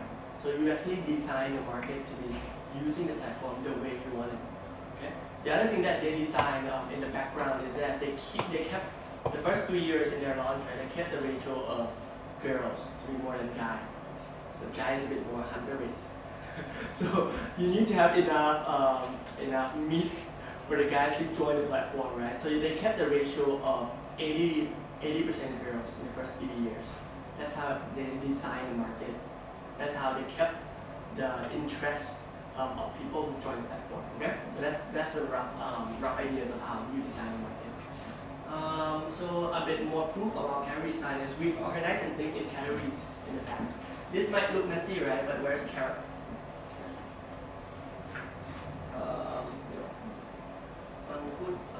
So it's been separated in a very organized way. We're not selling things like, hey, vegetables, everything is mixed up here. You just combine it and then just sell it. It's 10 baht per kilo. You don't do that because people mind are separated in category. So we organize things in categories since the past. Okay, same as in the current generation, right? What happened is that if you want to buy milk, it's probably right by cheese, right by meat, right by fresh food. Right? If you want to find a cigarette, it's probably right in front of the counter somewhere. See my point? So it's very organized on how we think and categorize our grades. So this is customer view. And we also have this thing called bias. So in business, right, I want you to be biased as much as possible. Take advantage as much as possible, right? If you're a student now, what you face in the next generation and after you graduated is that there's no game anymore. There is no specific game for you to play to get 4.0 anymore. So therefore, take advantage as much as possible. One of my entrepreneur mentor once said, if you go to war, make sure you choose to be an usher on top of the mountains fighting with a swordman. Okay? Because if you're not that, if you don't have that advantage, right, don't fight. Okay? So that's the world that you don't have any rules. So make sure you do that. Okay? So people are biased, right? So if you know this 2-3 slides, you get more on why you need to design a category. Okay? First one is anchoring effect, right? The earlier combination. So if you get this information right now and you get something similar to this information later, say you have another class tomorrow and it's called different maker as well. If I perform okay, if I teach okay, you say the first one is better. regardless. That's how I ask. Groupthink, if people here raise their hand around 50%, it's likely you won't get 50%. It'll be 60, 70% because people just want to groupthink and be part of what other people do. Choice supportive, right? If you want to use Uber, right? Uber still exists, and you say, oh, you go to your friend and say, Uber is such a good app, and say that. And most of the time, you won't back off and say, hey, I like Grab more now. Okay? Because your first decision actually give you the bias of you're the owner of that thing. Okay? So that's why in people's mind, there's must have, nice to have, and I'm not interested. So by creating new category, you surprise them, give them the new, I would say, new locker of category to be memorizing. Remember the first time when you see Uber app or Uber Eats or trying shopping in Lazada, right? It gives you that surpriseness and that engagement of, oh, if it's better and different, you stay engaged, and it became sticky to you, and it became a must-have for you. That's why people pay a little bit more to get you once in the platform. My cost per acquisition in Lazada when I acquired someone like you into the platform was 1,000 baht. Even though you buy 100 baht, I'm okay already. So that 10x of cost per acquisition comparing to your lifetime value, I assume you buy 11 times. Because such a platform, when you're better and different, you engage such a consumer into the platform and you create stickiness for them. So that I don't need to acquire you the second time anymore. Okay? So too much is at stake, and literally we chance I'll speed up a little bit, right? I encourage you to design the space and dominate the market, trying to be number one since day one. I was, on my slide is very funny, I was number one in technology hiring in Asia since the first day. Even though it seems like we have worked so hard or whatever, but we're in a space where no one has touched, or no one has touched good enough that they're in public. Okay? So there are a few beginners. But of course we know how to raise funds. I'm from Lazada, and my CFO is very strong, and from China. So we knew what we're doing. So we designed the dream team since day one. And we designed our category since day one. Since the day people don't know startups. Government are still like, guys, I don't get it, so I'm not going to support this year. Next year we will talk more about startup topic. Okay? That was our government. Okay? So we launch it first and then we wait for the trend to hit. I'll ask you 4 or 5 questions and you get my example of how I design the category. We're not a fluke company, see my point? So the way, what I'm trying to say here is that You're not a what company? Fluke. Okay. Okay, so we're not a fluke. Everything is by design, and I believe success is by design. Yeah? We're not super successful like a unicorn, but we're good enough for us to value almost $1 billion Thai baht now. Okay, so before this class, what I hope is that you get around 1 to 5% chance to be good big companies if you create your own companies. Okay, that's normal around 1 to 5%. Okay, so by eliminating a few choices of doing that kind of business. I love category design a lot simply because it asks the most important question in your business. Who are you and why are you different with others? Rather than how am I doing this business? Who should I hire? Is this the right market? You know, those are second tier questions. The top one is who are you and how are you different with others? That's how I think. Okay? So with this methodology, it increases your chance from 5% to be around 20-30%. The rest are still execution, but you need to design where you want to be. So therefore, you stand by for success to hit you too. So let me try with get links, right? So I asked 5 questions before I started get links, and it just makes sense for me to give it a shot. And it turns out to be an okay case for me, you know, in my business portfolio. That makes sense. Okay, so 5 questions, and then you nod if you agree. Disagree, you just do that. Right? Okay, 5 questions is technology is the future. Okay, it was 5 years ago. Remember, technology is the future. Okay, startup will become part of a growing economy, especially tech startup. Okay, tech startup will raise more fund. Okay, the total size, right? Government will support startup more. Okay, corporate will turn themselves to be will need to be digital transformed. Both corporate and startup needs to have more talents, especially tech talents. Okay? Tech talents will be more on demand. The one who own tech talents will probably have more chance to win the market. See my point? So these are the 6 questions I asked before I start my business. And it reinforces. So the rest you just need to ask the right question. I believe the way you do business is in the shape of what's it called? Nalika sign, hourglass. So you spend a lot of time to design the business first, rather than and then scale the business in the bottom. So I'll show you the picture later. Okay, so that's how I pick my portfolio to run the business, rather than my passion, rather than what is my sales and marketing, rather than what is the fastest thing I can do, and work hard and just go on it. But I rather design it first. What is your passion? My passion now, okay, I discovered last year. Oh. So my passion is now on the horizontal side. Copy me if you like. So initially I was thinking for so long, am I a marketing guy? Then like online marketing, so it's more on the vertical side. Am I a recruiting guy? Am I a more technology guy? Okay, this one. So I shift my paradigm when I met one of the person, right? So he was a deal making. He was a deal maker. So he's super good at deal making, and that's the only one thing he's good at. Okay? So my specialized is I create a business with different. So I love different. But so your life passion, your work passion are the same, or are they different? Ooh, interesting.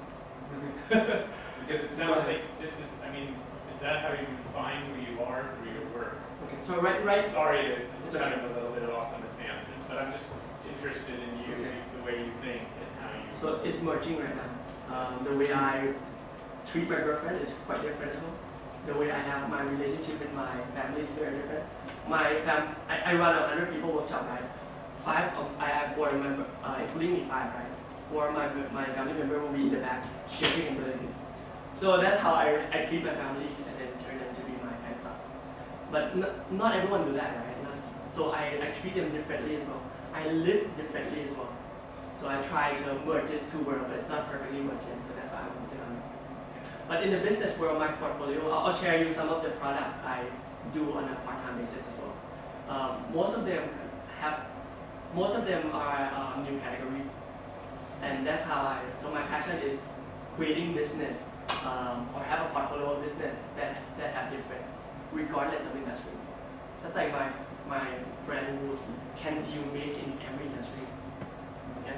Have we seen the slide yet? You said the 7. Oh, no, not up to it's that not one yet. No. It's just I want to summarize the first part. The first part are a bit a lot of text, but the second part are more visualized and case study. Okay, cool. Okay, so I'll walk you through how I design a category. Okay, and it's simple because I hate to be complex. Okay, so let's try. So category name, right? In the end, right? The way I summarize category is just it's just a set of names, but you put a lot of thought into it. Okay?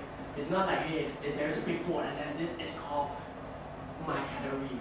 In the end, it's maximum 3 words.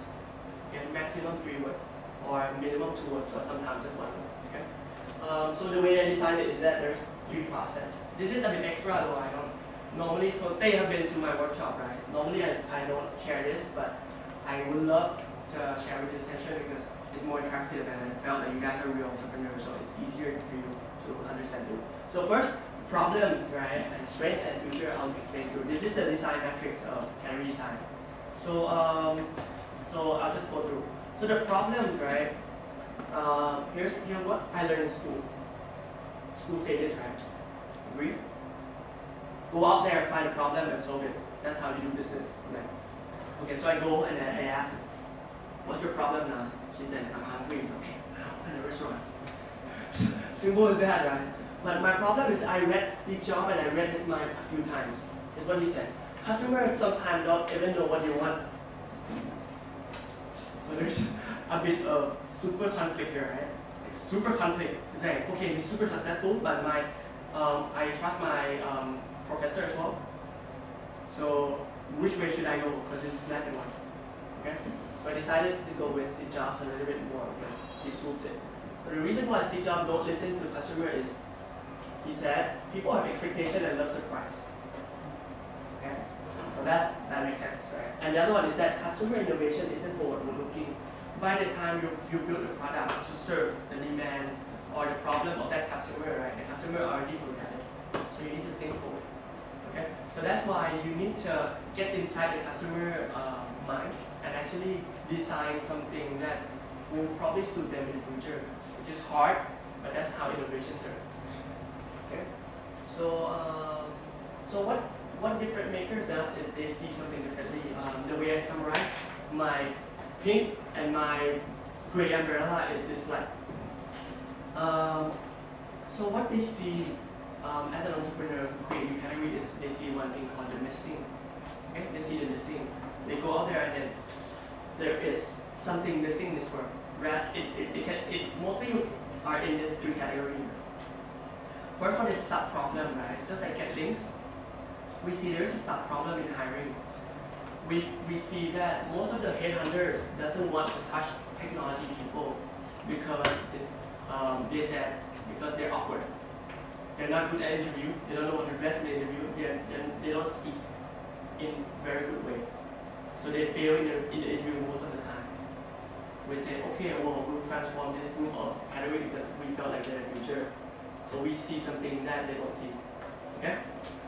Sense of additional, right? Sense of additional meaning. So there is something to add on, okay, into that category, right? For example, yogurt. Okay, it might sound like something we all knew already. What is a yogurt? Right? Yogurt. Have you ever thought of it? How was it invented? And why is it called yogurt? Okay. So it's that sense of additional where one day it was a fluke or whatever, right? Someone spoiled the milk, right? And then it turns out to have it adds some new value to them and make you healthy, right? A lot of you guys know that if you eat yogurt, right, the next morning you tend to digest everything well and then go to the bathroom better. Okay? So that's how you give the sense of additional to people, giving the new value to people as well. Okay? Or there's a new problem or extra value you introduce in the missing. This is such an interesting case. So I like, okay, I'll try the iPad, right? So here's how Steve Jobs presented. So a good marketer, what they do is that they squeeze in a new problem into your brain, and then they introduce it to you before you actually do it. Okay, so here's how Steve Jobs introduced the new iPad. If you're on the go, the product for you is iPhone because you're on the go. Okay? If you're on the table, product for you is probably Mac. What if you're on the sofa trying to rest a little bit and watch TV as well, but there's email coming in and your cousin actually sent you a photo. How can you actually go through the experience of seeing your niece's photo in such a good experience way? There's not a product in the market that can serve your problem on the sofa. I suddenly thought, shit, I've never had this problem until you said it. See my point? So you have never had this problem. So he's squeezing in the category in between and make it useful enough for us to believe so. And then he introduced what? The new iPad. Okay, there's more case about women as well, but it's in the back. So category new problem have been squeezed in to the mindset of people, and then he solved it himself.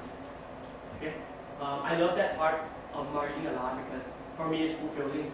Just like how a lot of girls are buying Hermes or Louis Vuitton, right? There is a need for you to spend a little bit more for your social status or for your use, for your superior functional use. Okay. I'll come back, give it a time. Okay. So the first one was about problem. Okay. Problem.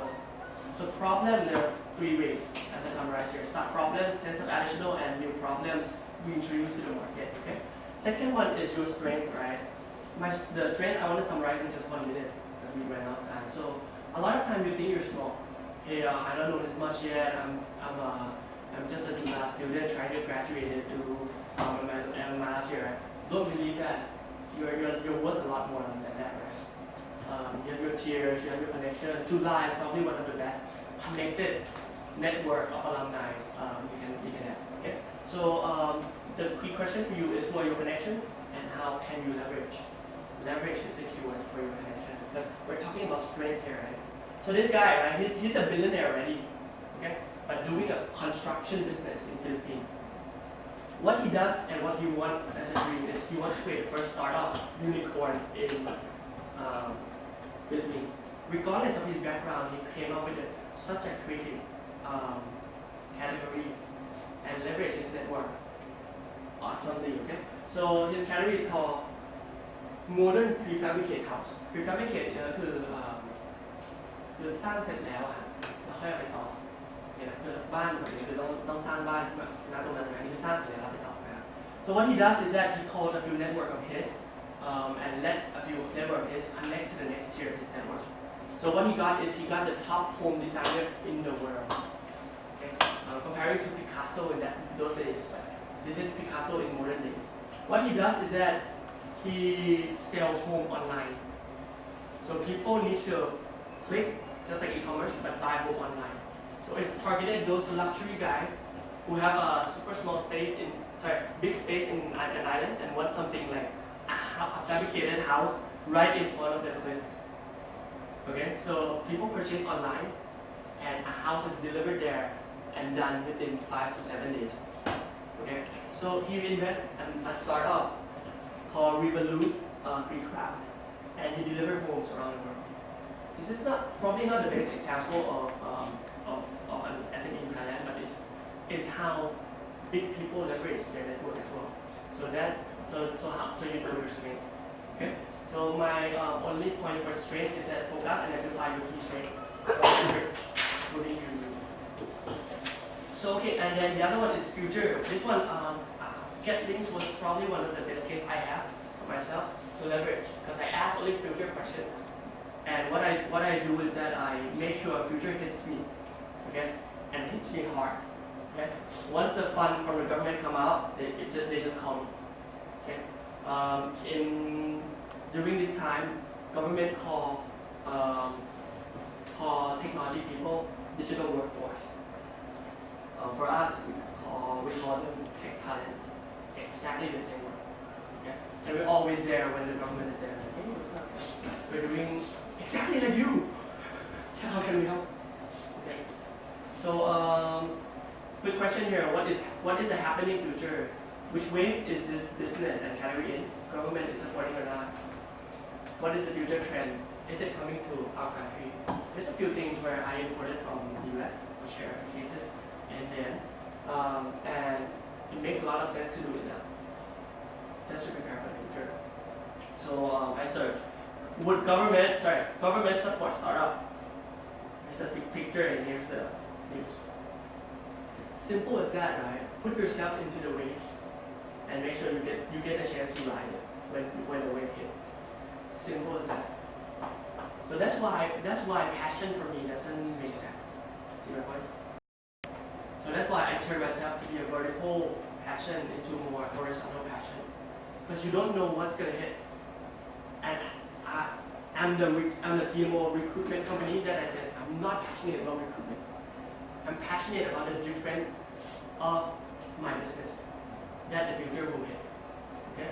So myself, I'm very flexible, right? I have a meeting this afternoon about clinics. Okay, I'll show you more.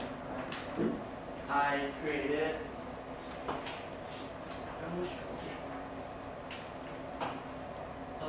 I created an inhaler.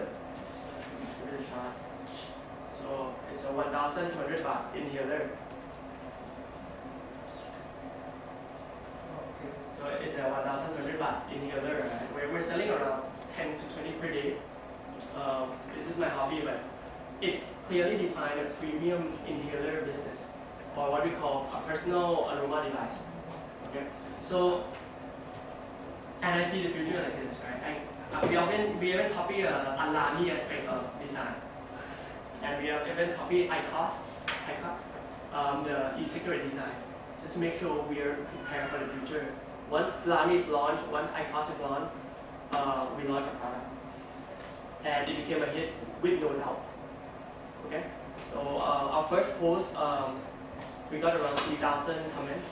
Is it Arma? Yes, Arma. Okay, so let me share you some shortcut. Okay, let me share you some shortcut. But one thing I need to make it clear and clarify is that I'm not a word teacher, so I'm not here to say, hey, okay, what I learned from category design from hip hop is I learned to pick some words and trick people from those fancy words. Okay, because you can be perceived that way as well. But what I believe, for example, this thing is called personal aroma device, right? The one I sent you. It's simply what I believe as a person that this category is going to be big in the future. Okay? Or technology hiring. I'm not just putting technology at in the end. I'm just going to pitch and say we're doing technology, but in the back end, I'm not doing technology hiring. Okay? I believe this works, so that's why what I learned is that words create future.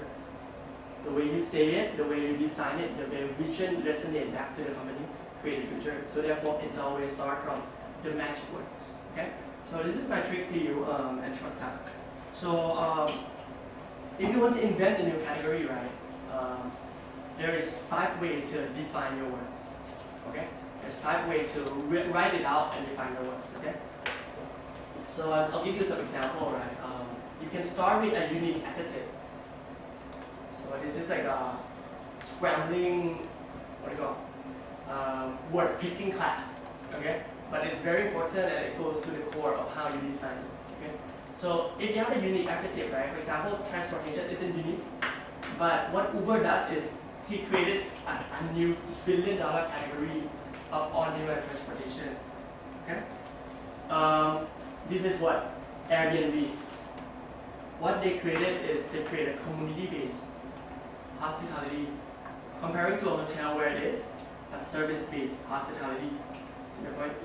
So that's a unique adjective. Second one is unique now. We have learned about energy shot, right? Energy isn't different compared to energy drink, but shot is different. And high quality shapewear, I'll share that example towards the end. For us, niche offering, right? There's a big job market, hiring market, but who for? Tech talent. This is most of the time a big word, right? Word mixing, probably one of the pro one. A lot of them come. What's your name? Alex. Alex, right? So Alex, right? Number 4 and 5 is such a professional and advanced way to design a category, and American did it very well because they're such an inventor. My joke, it's not a joke, but it's actually the way I see American is very simple, right? They have Christopher Columbus inventing the land and then conquer the whole thing. That's the culture that passed through. See my point? So they are the inventor of the words, the world, the technology right now, resonating from how they discover the culture of inventor in the past. That's how I see things. It's not 100% correct, but that's how I see things. So that's why I perceive American is a very good way. Okay, word mixing, right? They created this word, cryptocurrency. If you search in Google Words, right, it will the keyword just came up around probably 5 years, and it's been boom since then. Okay, so word mixing, encryption, and currency. So you mix the word up. Okay, the creator, right? A lot of them just create new words because just cool.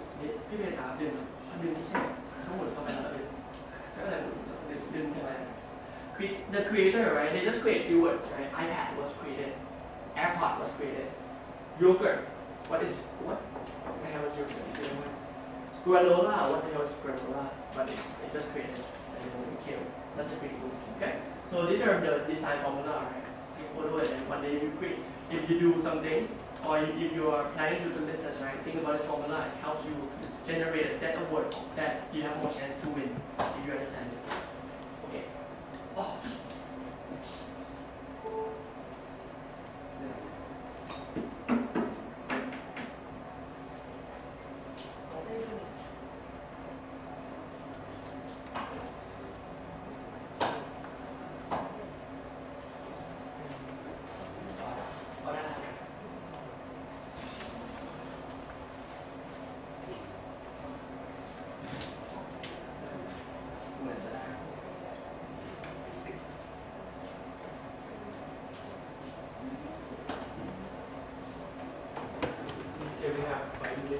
Time is great, guys. Sorry. I was commenting about your tremendous energy to my Oh, colleagues, how you can go without a break. I've never seen I have a lot of slides.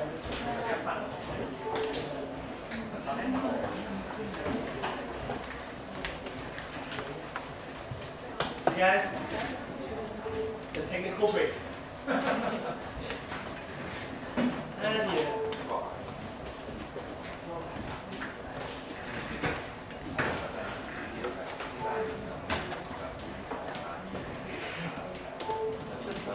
ดีโฮเทล มีตอนนั้นมา ขึ้น แล้ว เมงครับ อยู่ว่ามันน่าจะไป แบ็คแบ็คโฮเทล มันไม่ได้ทำธุรกิจเลยใช่ไหม Really? So you were doing graphics and stuff? เราก็เลย จะมาทำตรงนี้ด้วยกันเป็นคู่แข่ง วิธีและดีไซน์ว่าอันนี้ นั่นแหละอันนั้นก็เป็นแบ็คแพ็คโฮเทลใช่เป็นคอนเฟรนซ์โฮเทลแล้วก็เป็น วันนี้ได้50 บาท คนละก็เป็นแบ็คแพ็ค อาม่าแล้วก็แต่ว่ามันก็เราก็ต้องขายแพงด้วยเพราะว่ามันคือแคตตาล็อกมันคือพรีเมียมแต่ถ้าอยู่เข้าใจผิดว่ามันคือยาดมแล้วอยู่ก็ไม่กล้าขาย200-300 You guys can take coffee here. ไม่ต้องขายอะไรจะขาย Coffee. แพงไม่ได้แปลว่าไม่ดี So I want to like, the idea is thatมันร้องเนี่ย a simple package, but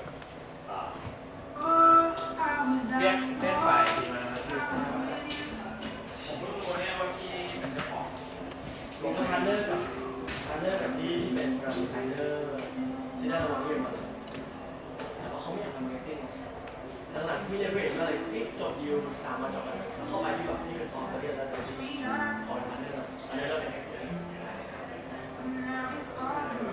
อ๋อพี่ก็มีแค่คนเดียวที่ขายได้แต่เขาเป็นเจ้าของไม่แต่ตอนนี้ไม่มีเจ้าของแล้วก็พี่ก็เหมือนเป็นพาร์ทเนอร์แต่เราลองมาเจ็ดถึง3 เดือนเวลาพี่แนะนำตัวพี่ออกถ้ามีออกข่าวเราจะขายตัวสัมภาษณ์ถ้าออกข่าวเลยเราก็จะเลือกขายเลยแต่ว่ามันก็เป็นไม่เซนส์แล้วก็เขาขี้เกียจทำต่อนี่เหมือนมันต่อได้แล้วก็หลุดไปผมเตะดีนะมันขายดีมากเลยนะคือแต่ว่าที่แนะนำที่เป็นอย่างเดียวมีแอดมิน1 คนจะมีแอดที่เราสอนเราก็นั่งอยู่ที่ทำโลฟี่ได้ผมได้หมดเดือนที่แล้วออกก่อนแต่เดือนที่แล้วมันจบ270,000ขายไป227แท่งไปกำไรแท่งนึงก็คือกำไรข้างเหลือแบบไม่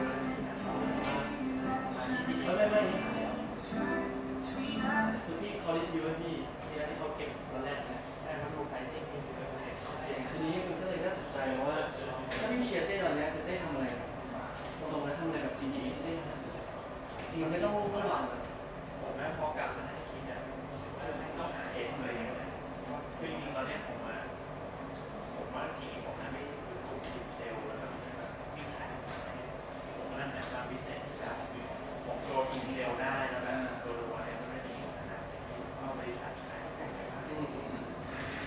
ผมไม่ถนัดเกมพวกนี้ในการสร้างแบรนด์จริงแต่ถ้าคุณทีมเซลล์ขายก็ได้แล้วก็พี่ว่าก็ดีคืออยากมีแบบเซลล์ทีมแล้วแบบเราเป็นชแนลคืออยู่ในนี้เราเจ้าจากใครเจ้าเองใช่ดีว่าแต่เมื่อก่อนเจ้าเด็กๆผมก็รู้ว่าเจ้าแต่ผมเป็นคนคิดสร้างเจออินเซนทีฟเองเลยเดี๋ยวจะได้ใช้บริการเซลล์โมเดลอะไรเงี้ยใช่ผมว่าพอมันนั่งดูความจริงเราถนัดในระยะก็ทำ B2B เพราะว่าคุณถึงว่าเซลล์ขายมาเซอร์วิสลูกค้าแบบน่าจะง่ายกว่าทำได้ดีไม่ได้ง่ายกว่าแล้วแต่คิดว่าต้องทำอะไรง่ายๆแล้วก็เราก็หาตังค์จริงที่ผมเป็นคนมาจากอะไรที่ง่ายๆแล้วก็แบบอะไรการตั้งเป็นไฟฟ้าคือจริงมีแต่ไม่ใช่ทีนะใช่เลย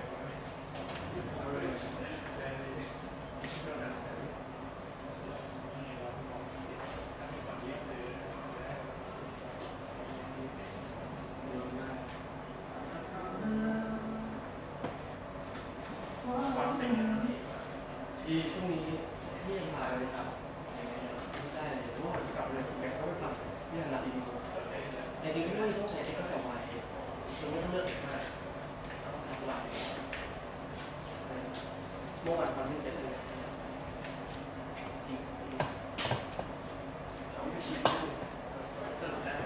จริงๆคิดว่าได้อยู่นะแค่มองกาแฟคิดว่าดี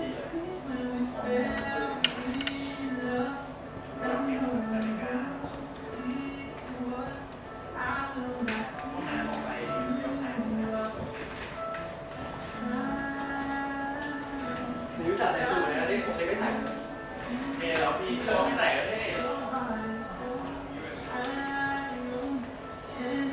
เป็นไงบ้างครับพี่โอเคนะชอบไหมครับนี่เบอร์หนึ่งนะเบอร์หนึ่งตรงกลางมีไปตามเงินได้พี่เดี๋ยวผมบอกให้พี่เขาหรอก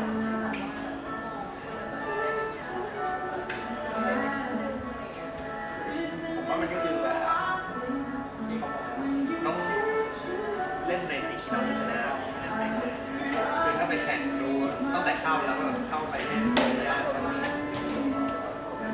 ยากให้ใส่ไม่ได้จะไปลำบากเริ่มต้นเลยถ้าเราเป็นออนสิ่งที่มันไม่มีแล้วก็ดูเทรนเจ๋งเวิร์กมันก็จะสักเซสเลยใช่ไหมพี่มันจะไม่ใช่เอเวอเรสต์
เขาก็ expect ว่าพี่อ่ะจะมีทราฟฟิกแบบให้ไปซื้อแฟรนไชส์หลังพี่ก็ต้องมีมาร์เก็ตติ้งแบบเบื้องต้นแบบพี่จะทำอะไรให้เขาไปซื้อเราได้เพิ่มเขาตกลงราคาเลยบอกว่า pricing ของแบรนด์ก็ดีมันมีประมาณตั้งแต่15แล้วแต่สินค้าแต่ทีเนี้ยมันเวิร์กมันโลเอามันจะไม่ดูในเรื่องนั้น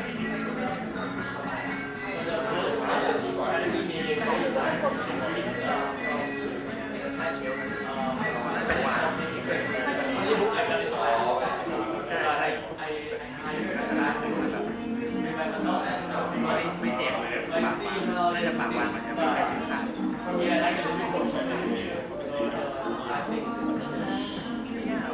ริงราคาทำได้แค่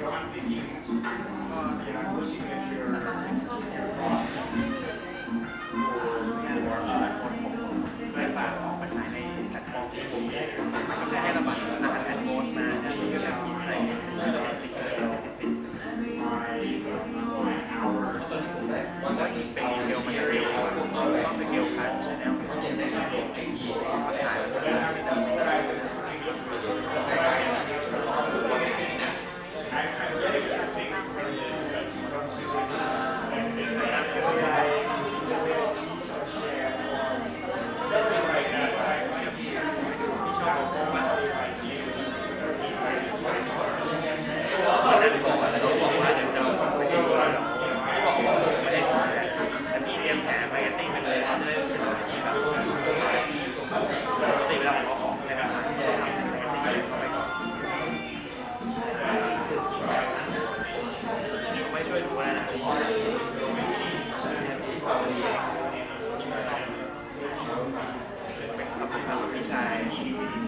ป็นการทุกชิ้นความงานต่างๆเวลาถ่ายต้องถ่ายใช้ประสาทเนี่ยแล้วก็ใช้วิธีการไม่ทอดที่สุขภาพดีกว่าแล้วก็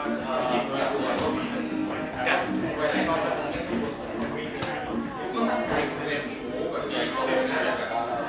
ัดในโลกร้อนนะครับที่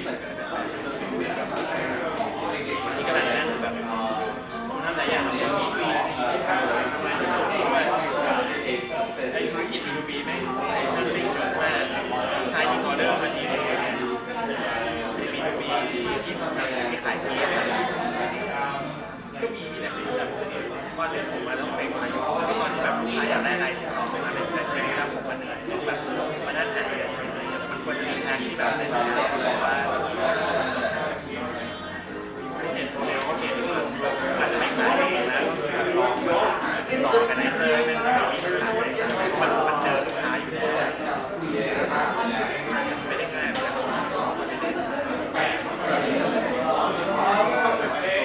ร้านไหนเนี่ย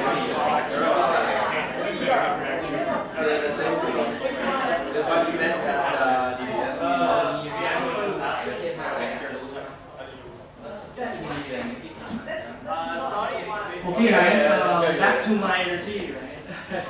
Well, I'm supposed to meet online then. I prepared a lot of slides because Tay briefed me to run the workshop towards the end already. We haven't got there yet. Okay, I'll run through very quickly, right? So let me give you some case study of Harry design, right? So these guys, right? They're not good at sales and marketing at all. What they're good at, they're good at product development and designing a new category, right? What they design is they design the first plant-based burger. It's in Thom Law already in a gourmet store. I think. So here's how the office look like. Okay, what's the price?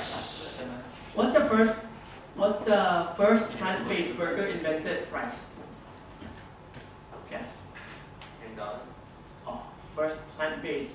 Plant-based meaning nothing in there is animal or meat at all. Like $100.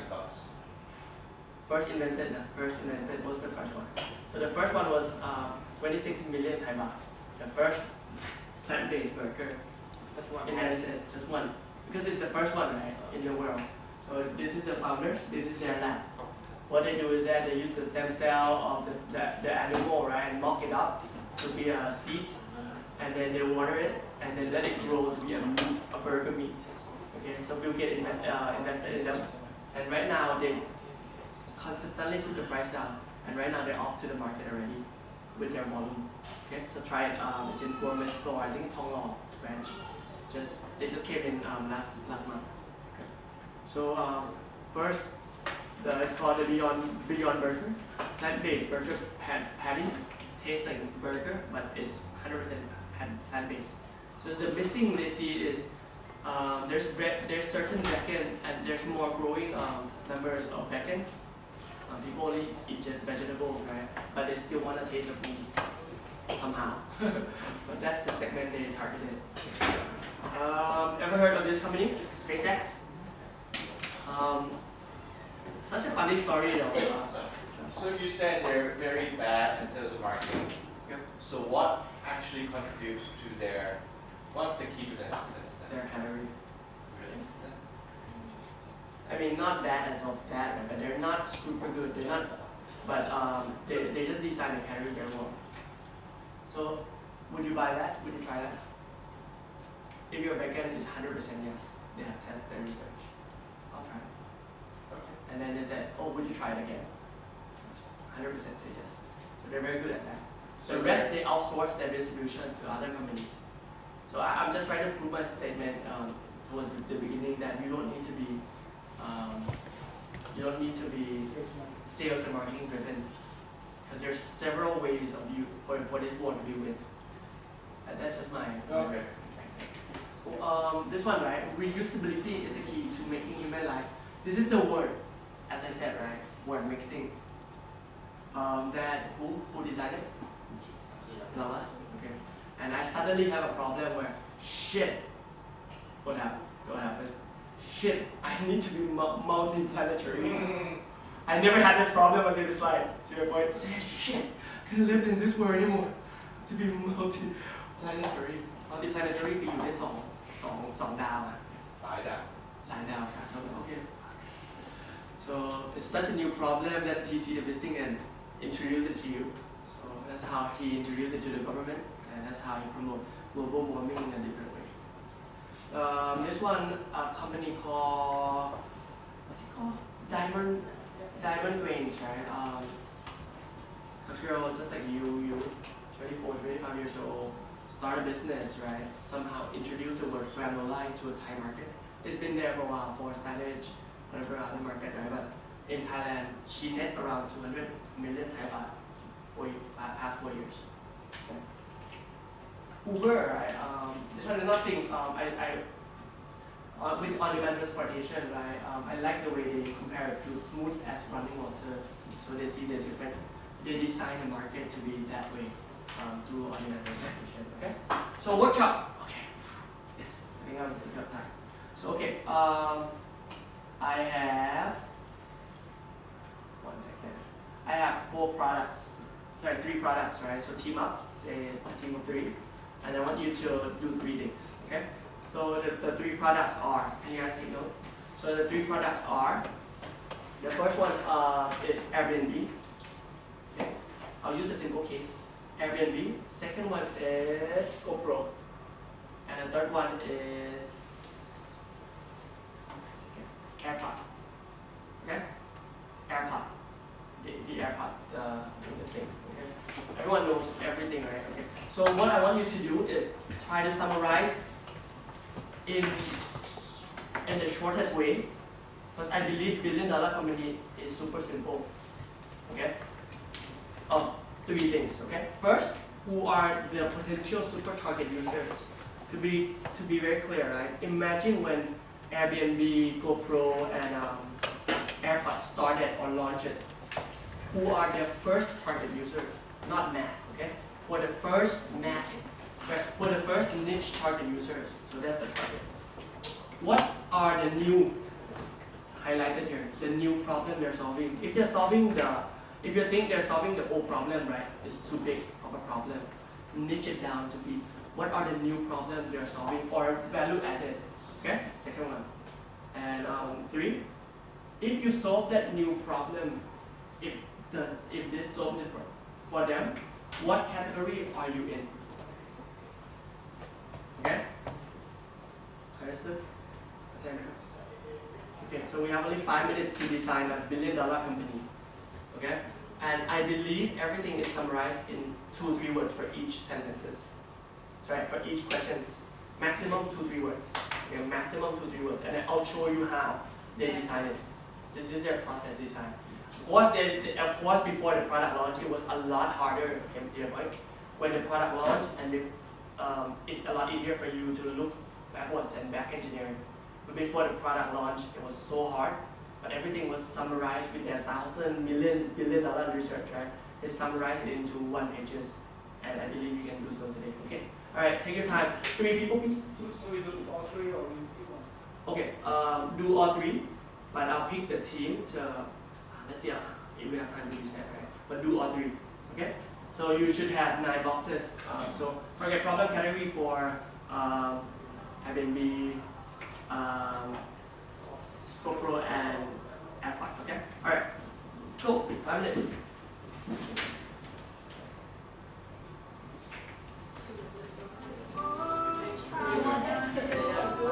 Yeah. Just pick a 3 people group. หาที่3 คนครับผมใครที่มีทีมก็ยกมือเลยครับได้เลยครับนี่ทีมกับน้องๆได้ครับสาวดูแลพี่นี่ครับมี2นะคือแพทชูดูแลit's okay to work actually บอกว่าเป็นตัวแบบที่กับเรือการแรง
between category and product.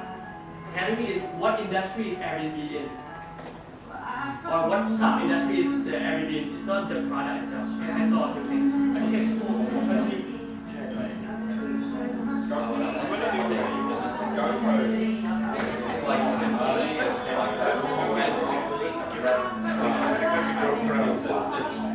For someone who's creative, I would say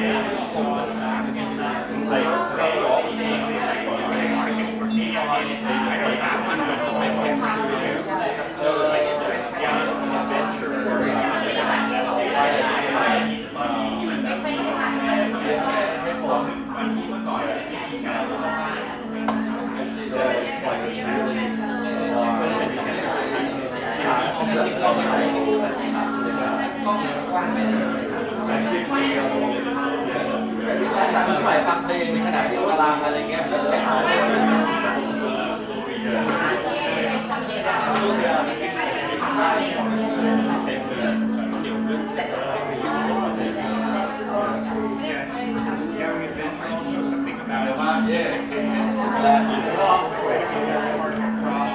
อ้นี่ของคุณอ่ะผมว่าเข้าท่ามากแต่ผมกำลังมองอยู่ข้างใน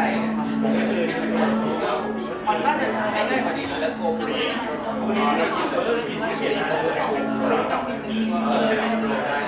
่เพราะว่าคือตอนที่มันเปิดออกมาเนี่ยมันจะเห็นอันนี้ก่อนแต่ว่าแบบอ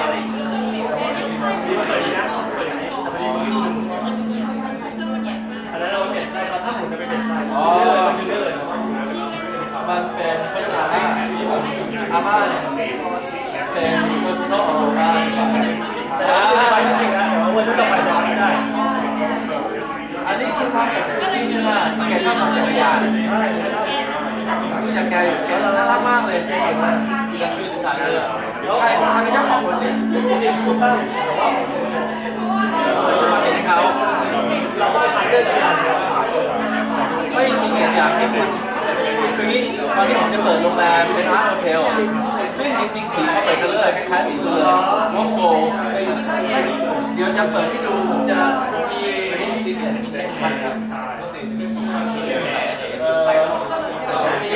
วันไม่ได้ผมมีรถอีโก้สีพิเศษเลย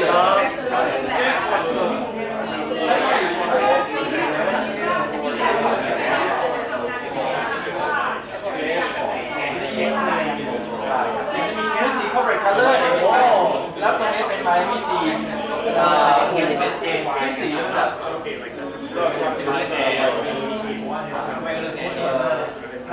คือผมเอางี้ดีกว่าผมมั่นใจถ้าในเชียงใหม่ชิคที่จะดูแซ่ผมไม่ได้บอกว่าไม่สวยนะสวยมันดูโบราณเดี๋ยวเปิดเสร็จเดี๋ยวจะได้มาเลยครับผมมีสไตล์มาเดี๋ยวก็รักพิเศษแล้วผมมั่นใจอยู่ว่าอาหารของเราเนี่ยจะเสียผมประกาศอันนี้เหมือนกับที่ก่อนเป็น category leader ผมคิดว่ามีบางอย่างที่ผมเวลาผมทำทีมผมว่าต้องออฟเฟอร์บางอย่างให้คนเข้าใจและคือมันนิดนึงอะไรนะรู้สิมันมาจากว่า synthesis ก็อาจจะช่วยในมอสได้ทำอะไร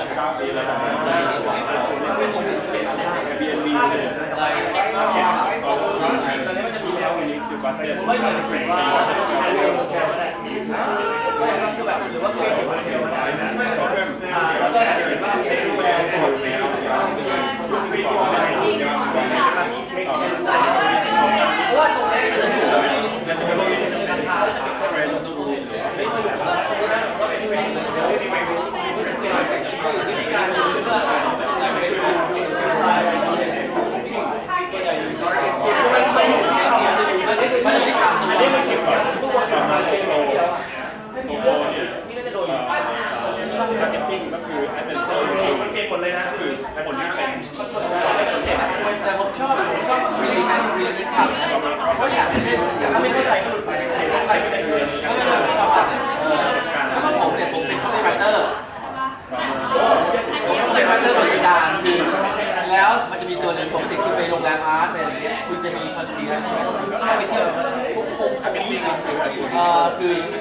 กลับไปเที่ยวไหนที่ไปอะไรอย่างเงี้ยมันไม่ได้คอนเซียสธรรมดามันคืออะไรมันเป็นคอนเซียสมันก็คือตัวแอสซิสแตนต์ใช้คำว่าไม่ใช่คำว่าบาร์เดอร์ใช่ไหมใส่วงเล็บตัวบีใส่วงเล็บตัวบีไม่ได้เป็นอาร์ตตัวเดียวป่าอันนี้ตัว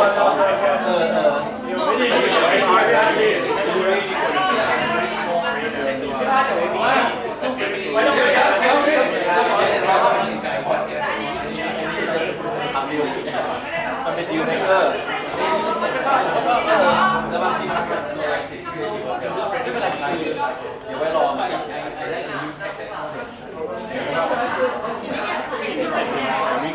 ่เหรอ Okay, people, hands up. Okay, ขอเสียงตบมือเลยครับokay. Good job, guys. So we, oh, I knew her. What's your name? Sunny. Yes. Sunny, right? ซันเป็นทีมสาธิตมาร์เก็ตติ้งนะคะก็เดี๋ยวจะมาออกเสิร์ฟที่นี่ด้วยค่ะ Well, welcome, Khun. Give it a big applause, guys. I know her very well. She inspired me on a few projects. Cool. Thanks. Okay, so we don't have time, so I'll just give you the answer and then your team compare the answer yourself. Say yes if you get it right. Don't say, oh, if you get it wrong, it's okay. Alright guys, so this is how we design $1 billion company, right? In the end, it just boiled down to one paper, okay? So Airbnb. So who got the real backpackers? No? Got something similar. Okay, got something similar, right? Good job, guys. Yeah. So it wasn't real backpackers, why? Because initially, as I said, right, who are your potential super targets? These are initially, sorry, I didn't add that here, but initially, they're those who are real backpackers. What were their problems or value? Okay, two things. What were their problem and value? Yes. So their problem was three things, right? The missing out of real local experience.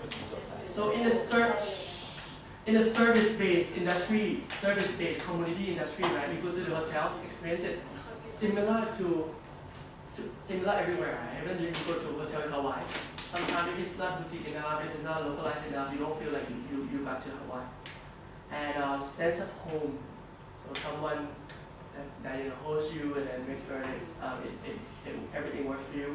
And the last one, it was not in their design, but they updated it and it became their viral effect. So the surprising and then the unexpected moment. For example, for me, I went to Singapore, check everything out, everything, and then the rent is so cheap. I went in there, it was a yoga mom welcome me, and then she got everything for me except air conditioning, and it was summer. And then I was like, fuck. And then in the morning 5 a.m. I was there for a startup project, right? But I need to come out and then it's like, ooh. So it was like a real yoga experience, right? Couldn't stop telling the story for the last 5 years. So this is good enough. So how they designed it is that they became a community-based hospitality. Their slogan is super easy once you finalize your category. Okay? Live anywhere. Make 100% sense from this category they own. Okay? So the way they look at things is here. Missing out the local experience and home. So it answers, okay? So it answers the word community-based 100%, or the community-based what answer is this problem 100%. So once, the way I want you to look at it is that once you know your target and you see the missing in the world through the problem lens, right? And if you ask this question, if you solve that new problem for them, what category you are in, most of the time you get the category in a very clear, crystal way. Okay? Alright, who got it right? Raise your hand, or close to right. Woo! Okay, give it a big applause. Okay. GoPro. Simple as 2 words, right? They're targeting those who are in sport extreme. Even before that, right? But it's actually the surfer as well. The surfer. What's the problem? Imitation of camera shots. Clear, okay? Show off in the moment. That's their value. It's not, they don't have any problem with showing off. Okay? The value they got more is they can show off in the moment value, in the moment feeling. Their category is very interesting. It's separated into two ways. If you are the camera guy who are professional, right? You're in the industry called extreme filming. Okay? If you are just a normal guy who just have a carry-on camera, right? You are in an action camera. So it can be described in 2 ways. So slogan, live the moment, simple as that. Okay. The way they look at things is with the limitation and show off, they come up with extreme and action camera, simple as that. Unique, adjective. Okay? Alright. Who got it right? Good job! Woo! For target, we nowadays is for adventure travel. Fine, quite extreme. But if you read the CEO, he was a surfer, right? So looking for an extreme moment, which is pretty much like. What about independence, freedom? That's what I kind of. Which is too big. Too big. Yeah. You say independent. Independence or freedom, I was saying independence, Too big. Too big. Because when it's too big, Yeah. you cannot define a category clearly because the problem will be mass as well. It will be too mass Okay. as well. It will be too broad. Okay. AirPod. So their target was the sport and music person. Okay, that's why they give it to the athlete, a lot of football players, right? New problem and value offering, right? Tango wireless headphone. So it's not a Tango headphone, okay? But it's a Tango wireless headphone. They're fighting with the Sony, the Bose, the what do you call Beats, right? Because they want to beat someone who are technology savvy already. So they invent something a little bit newer than a normal headphone. And one thing, they never mention they are Bluetooth earphone because they don't believe they are. They believe they're AirPod. Period. Okay? That's how elegant they are. Okay? The other one is they give it a sense of freestyle. Because the only thing that is different from this product functionally, right, is that it gives you that sense of freestyle. Okay? Their pricing is amazing. With the freeze, amazing meaning is 2x of a normal product. Guess what? I bought it. So good enough, and then one of the best products I've ever bought as a device my whole life. Okay, so that's very fulfilling for me. So very invented. So that category is actually freestyle earphone. Very hard to tackle. Because freestyle is from Tango wireless and it's sense of freestyle. Why I say freestyle, not Bluetooth, not no band headphone or whatever, right? Simply because if you look at their ads, right, the promoting is a black guy dancing around the wall and all this stuff. So they really target those people who want to live a little bit more freestyle and with their headphone. Very specific, very innovative, very new. Yep. Slogan, Apple style, wireless, cordless, magical. Okay. Very Apple style. Okay, good job. Anyone got it right here? Oh wow, did you get it freestyle? Okay, good job guys. Okay, so there's another workshop, but I only have 3 minutes for this workshop, so let's try. So one and Empire, right, designed it. Okay. The other one is that I'll pick a word for you. Okay. So initially partner up, write down one word, right, in the middle. Close your eyes, make your brain dream, visualize, smell, and touch. Start right out as fast as you can. Follow your flow, and build your empire. Okay, let me try. So no need to team up. Just get one paper each. One paper each. And get a table somewhere, please. You guys squeeze it here. So I'll pick a word for you, and you just write out everything you resonate with this word, or you can dream of this word. No need to pick a word. I'll pick for you.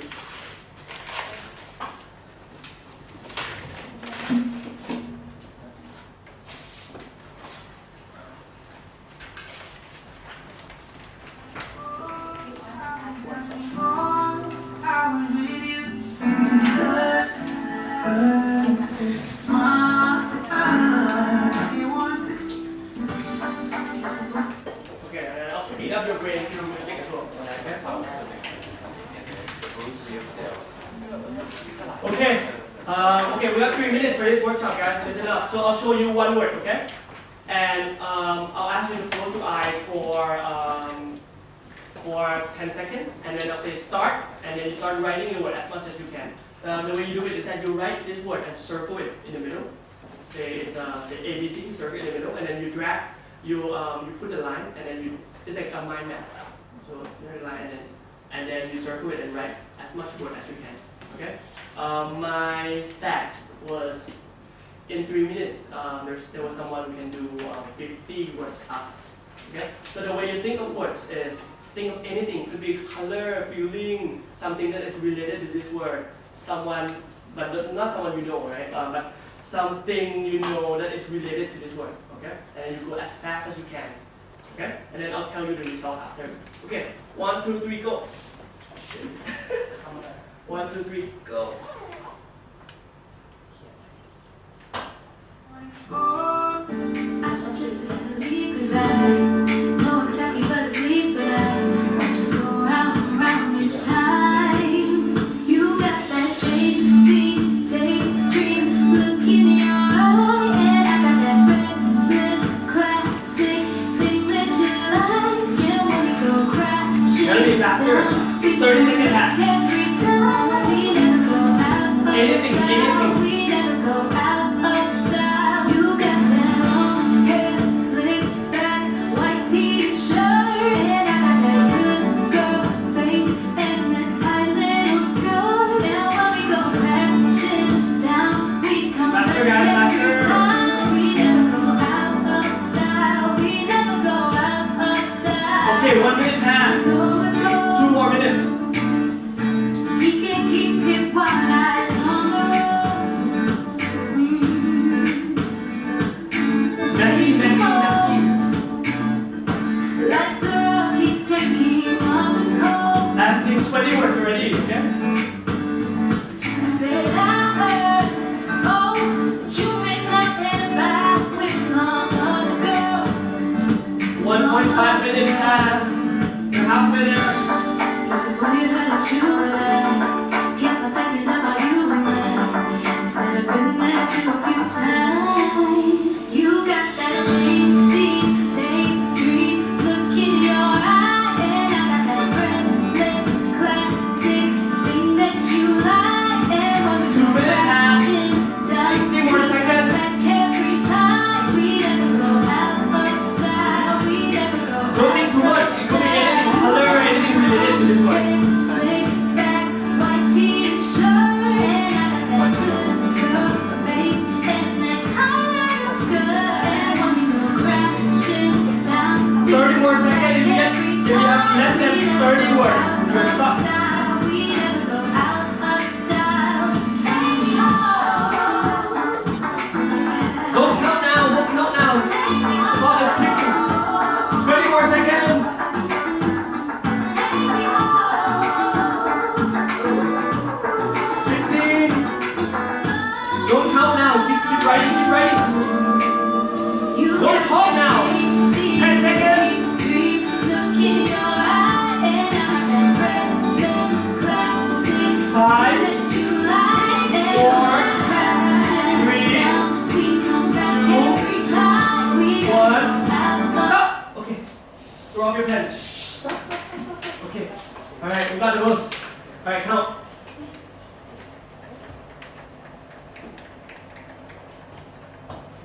I see some loser already. Okay. Who think you got the most? Okay. 10. 10. Raise your hand. 10. 10. Oh, sorry. More than 10. Ooh. More than 20. Keep your hand up. Ooh. More than 30. Ooh. More than 35. Oh. 35, right? 37. 43. Okay, we got a winner. Okay, so the objective of this activity is very simple. The activity is what's called the power of one word set. So that's how much you generate the word in your head in 3 minutes. And I do this every time. I kind of get the category name already. So I believe every do similar workshop. So they have this community base, right? The keyword of their category design is community base. So guess what is in their brainstorming. So there was the word guess. So and then there was the word host. There was the word breakfast. There was the word caring. There was the word home. And then the color is more like a pink, warmly pink that welcome you into the home. See my point? So if you know this, I use it as a magic, right? So if you know this, right, what happened is if you use speak, make it smell, use the same color within your category, right? You turn the whole business from plus to multiply. You get my point? So if you random do a business called freestyle earphone, right? And randomly you do this instead, right? If you plus something into that, marketing, good sales, good product, good script, right? But if you add those words into the experience of consumer, the category seems to be projected from the customer in a very exponential way. See that point? Exponential way. So in customer brain, right, they start to love your brand more and more in such a short period of time. Okay? Through projection of words. See my point? Okay? Cut this exercise. And the magic of this thing is that people's brains seem to have duplicated meanings of it. So for example, I didn't copy you, right? Who got more than 5 words in here? That is the same as in the slide.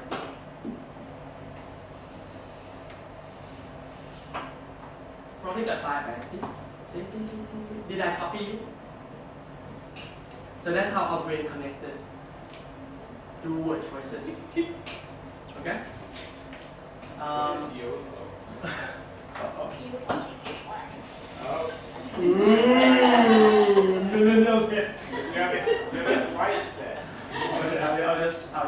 I did it very quickly as well. Okay? Cool. Alright, give it applause for you guys for this workshop.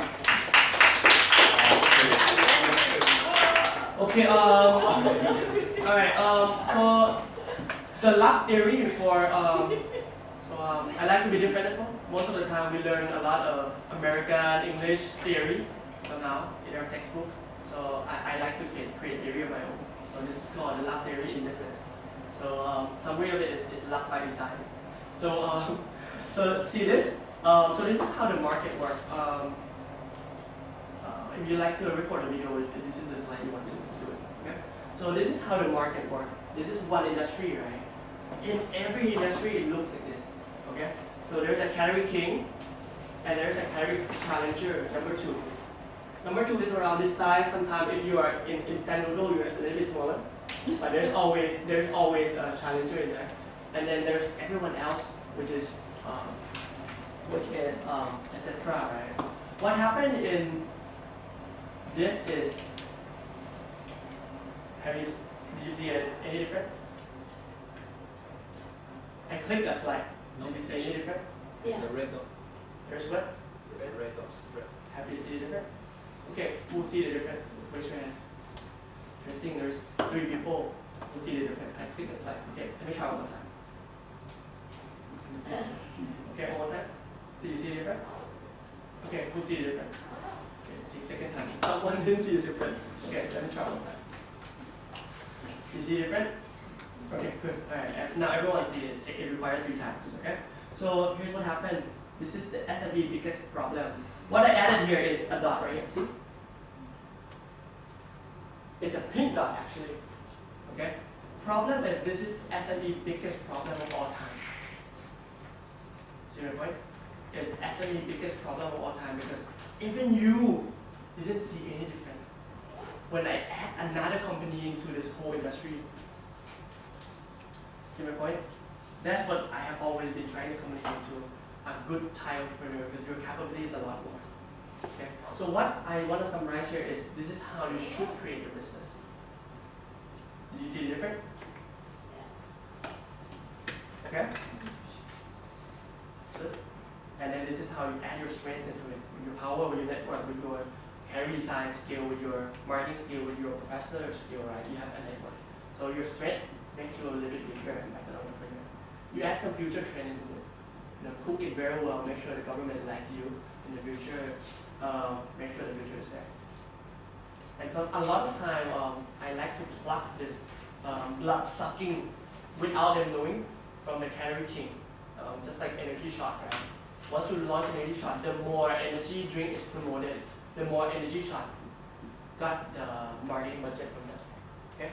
So with that blood sucking plug in, right? You start feeling that's your strength, you start feeling your future, and that's how disruption happens. Okay? One word. Airbnb never disrupt hotel until recently. Okay? Airbnb is a new industry called community-based hospitality. They were targeting people who want different experience. Until they're big enough, recently they're just disrupting and giving the switching reasons for them to switch to the other side. See my point? That's when Uber is starting to be a billion-dollar company. That's when disruption happened. Okay? Once, this is a hard one, but if you get it, you get it. If you don't, it's fine. People said, such an innovator in this generation, right? They see the missing in a $0 billion market. Got it? Okay. So a good market for calorie to be designed in is a $0 billion market in the first place. Simple as when Airbnb was launched, there was no market share in this thing called community-based hospitality. Once Steve Petra come in and pay me $1, that market share become $1. Okay? You come in, what's your name? No, I come in, you pay me another $1. It becomes $2 market share. But they see the opportunity of a $1 billion market share. That answered Alex's question earlier on as well. Why did people bought into the valuation of these companies? Because they start from a $1 billion market, where they start growing fast in that $1 billion market. Okay. All right. So just to let people take video if you guys want. So we start from here. If you do that, it's a biggest problem. You should do that. You should add your strength. You should play with your future. Okay. With that, it's calorie design already. Okay. So you design calories, so therefore you're not comparable to others. Strength, future, suck some blood, build, disruption happens. Okay? Alright, give it a applause for that. Okay! Alright, keep up my energy, right? Keep up the room energy as well, guys. Woo! Okay? So legendary case, right? I'll fly through very fast, but each of them got very interesting ideas on it, and then I intentionally bring some high startup cases as well, okay? So with this case, innovation is copyable, meaning able to copy, and then you should copy it, okay, which is fine. That's called innovation already.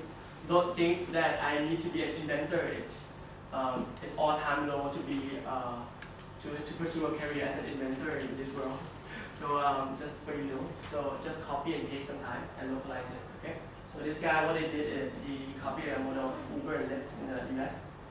Was similar time, I didn't see Uber takes off yet. If you live in the same category, check out all the app, even send some style to Uber and then get some code out. And then what he added here is just in Southeast Asia. Okay, simple as that. This is called innovation in my world already. Okay? Don't work too hard, work a lot smarter. A lot of times I just Google it and the next day I start my new business. Okay? I like this one a lot, not because of the band. My girlfriend actually thought I loved the band, but I love the business model. Why? Because the story of this guy is he was starting a business when an idol business, so you sell people. An idol business was all-time high. You know, there were times where you couldn't remember it's A, B, C, B, T, S, S, A, F, was off. Right? So there are a lot of people at that time, launching an idol model, right? And he still launched it, and he still launched a good business model. So the keyword here is that you need to track down to who are the giants of this industry. So the giants are the idols, right? And in each strength, there's always a dark spot. Okay, a dark spot of an idol is what? What is a dark spot of an idol? Yeah, critical. Unpredictable, almost. You're an idol. Okay, what's the strength of an idol? You're what? You're fame. You're what? Famous. You're a sample of people. You're dark spot is untouchable. untouchable. Good job. So as an idol, right, you need to remain to be an idol. So it's the keyword is actually unreachable. Okay, so you're there. So it's a dark spot. Dark spot meaning as a strength you cannot change. You cannot become a friendly person because otherwise you wouldn't be an idol. Okay, you cannot be like, hey, what's up, man? Let's take selfie every time, right? You cannot do that. Okay? So these guys know the dark spot of an idol, and it turns to be that okay, at an all-time high, he realized there's something missing in this category. Same as the workshop I did to you. The keyword was unreachable. So his category, this one is a fake one. It's not an idol franchise. The real one was neighborhood idol. So what he produced is a category called neighborhood idol. So neighborhood idol will reflect the way fans treat their idol, right? A fan normally treat their idol just to see them in pictures, see them in a far away place from the concert, right? But he wants someone who they can touch, they can resonate from, they can be friend with. Okay? So all their design in terms of their category is that. Okay, let me ask you a question. If you're a company that run a company that is in neighborhood idol, right? Can a girl be super pretty? No, because otherwise it is unreachable. Okay. What would be a program, an event to share with your fan club? So it's a shake hand event.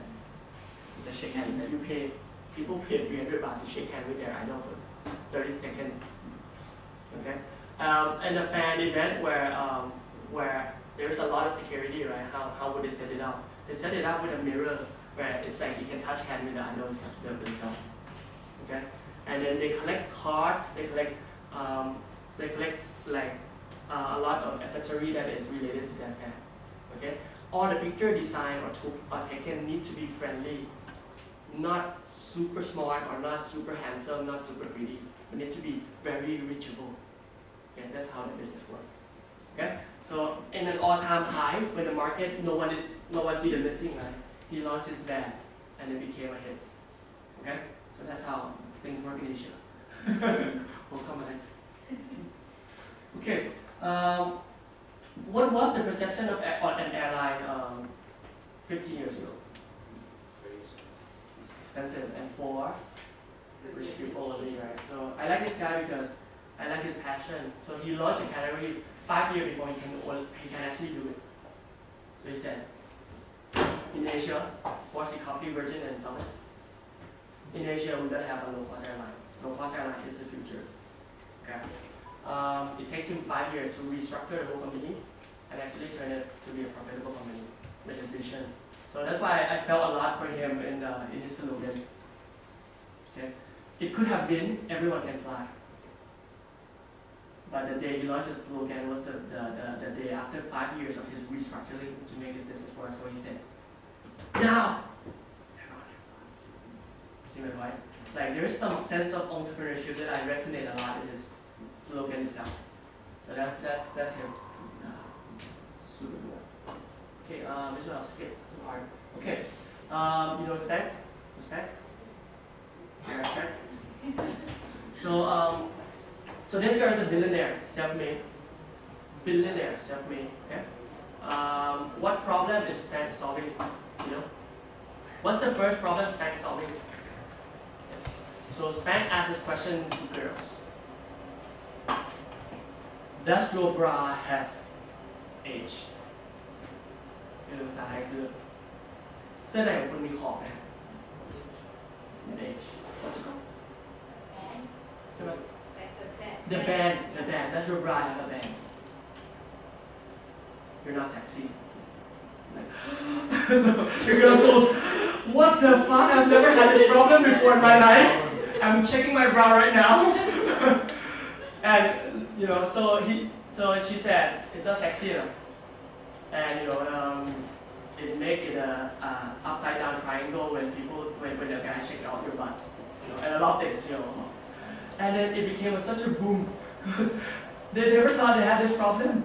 I still don't understand this problem till now. But so the first category they launched was the bandless bra. So she was the master and the professional, the CEO of this company called Snack, and they launched a bandless bra. And moving forward, they evolved, and then she invented this word. Okay? So she invented the word called shapewear. What is a shapewear? Just by knowing it now. What is a shapewear? Something that fits to your shape. Nice. So something that put you in shape, even though you're American that have some fats, going out sometimes. So imagine you're a motherland or a mother, father, what do you call godfather? You're godmother of a land that eats a lot of McDonald's, and you own this category called shapewear. Easily become a billionaire. Okay, so she owns this thing, shapewear, flash your confidence, and it coming out from the missing. Everyone in this room could have said what she said, right? But she see this as the biggest industry in her life, and she got to pursue it. So self-made millionaire is coming out from how she decided to carry herself. Okay. Get links, we are the same. So creative tech hiring marketplace, we target only tech companies.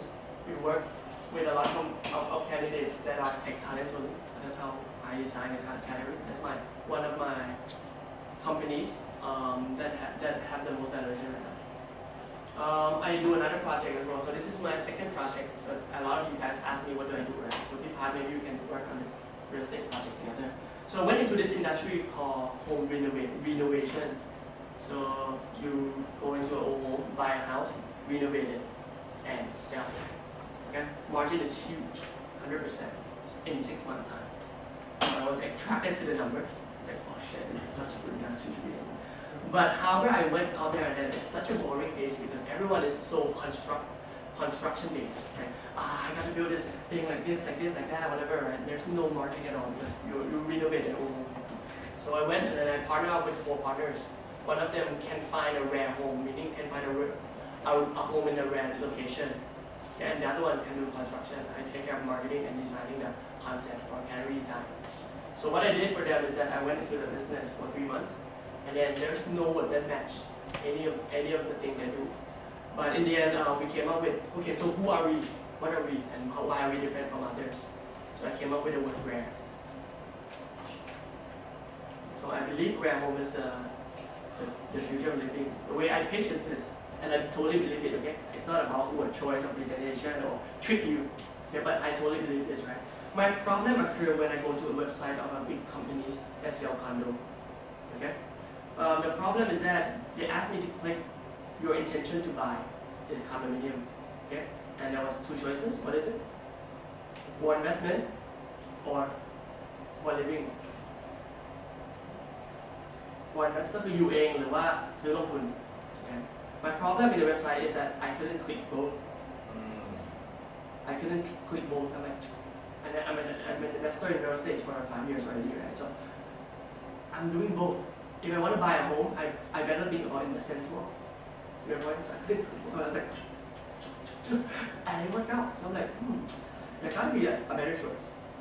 So I felt, and then the second problem I tried to solve is condo after 5 years turned to be an old condo. So their price start to mature. And it is 30 years, 20 years, right? It goes down. Okay? But the break even of that condo mostly is 20 years and you own something, right? That's how the bank loan you money. Okay? So I'm like, okay, there gotta be a better solution. There gotta be a home where I can buy a land, because land price goes up, right? In a local center of the areas that is rare enough for you to not even worry about your home or your loan at all in the future. And I have created one and I've sold one. This is a house I sold. Looks like this. So it's in Ekamai Soy 2. You can walk 600 meters to BTS. It's only 35 square wall, which is super small. It was sold for 21 million baht 1 month and a half ago. Simple because here's what I pitched them. Rare home is 3 criteria. First, in the very center of Bangkok, very center of Bangkok. Secondly, you need to be able to walk around 10 minutes from BTS or not far away from BTS, 1 kilometer. Thirdly, this is probably the key one. If you buy this house, the land price should go up around 10% per year. Therefore, by the end of the 10th year, you can just remove the home and sell the land, and it's break even for you already. Would you like to buy? But did you change the existing structure at all? Yeah, we renovate. It's the execution is the same. What does that mean, renovation? That means you actually work on the construction as well as the interior. Oh, okay. So you're, but I mean. But the point that they buy wasn't because of the new home or the construction of it. The point they bought because if you're a customer, right, you go to 10 places. Ah, it's good, it look nice, I like this area, whatever, right? But what is the one thing that they buy? The one thing that they buy is that shit, this is rare. This is the last piece. And this is, what do you call it? It gives you a peace of mind that is investable and it's livable as well. Okay? So that's something I like to do. So I go into a little bit traditional industry, right? And then I make it sexy. That's what I do. That answer your passion, my passion as well. Same thing. If you go into a recruitment business, right? Such a boring business. Probably one of the worst things you will probably pick in to work on, right? For your first job, recruitment firm. Okay. But I turned it to be a sexy one, platform based. We do really tag.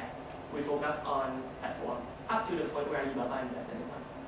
Okay. So go into the industry, see the missing, and add it on. So that's what I'm passionate about. Program as well. I like the contrast of how they see the works, right? So what is a celebrity?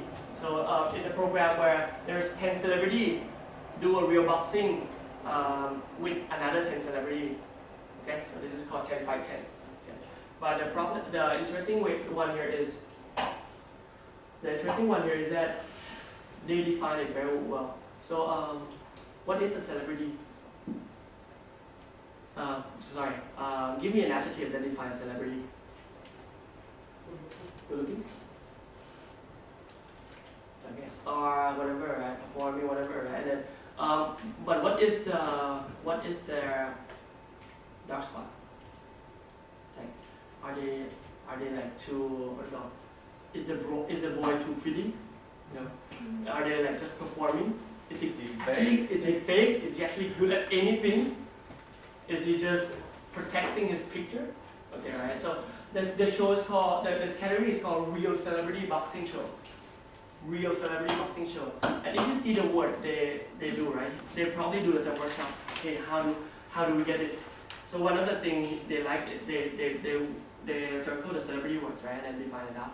They are this fake, whatever, right? So they want to make it real.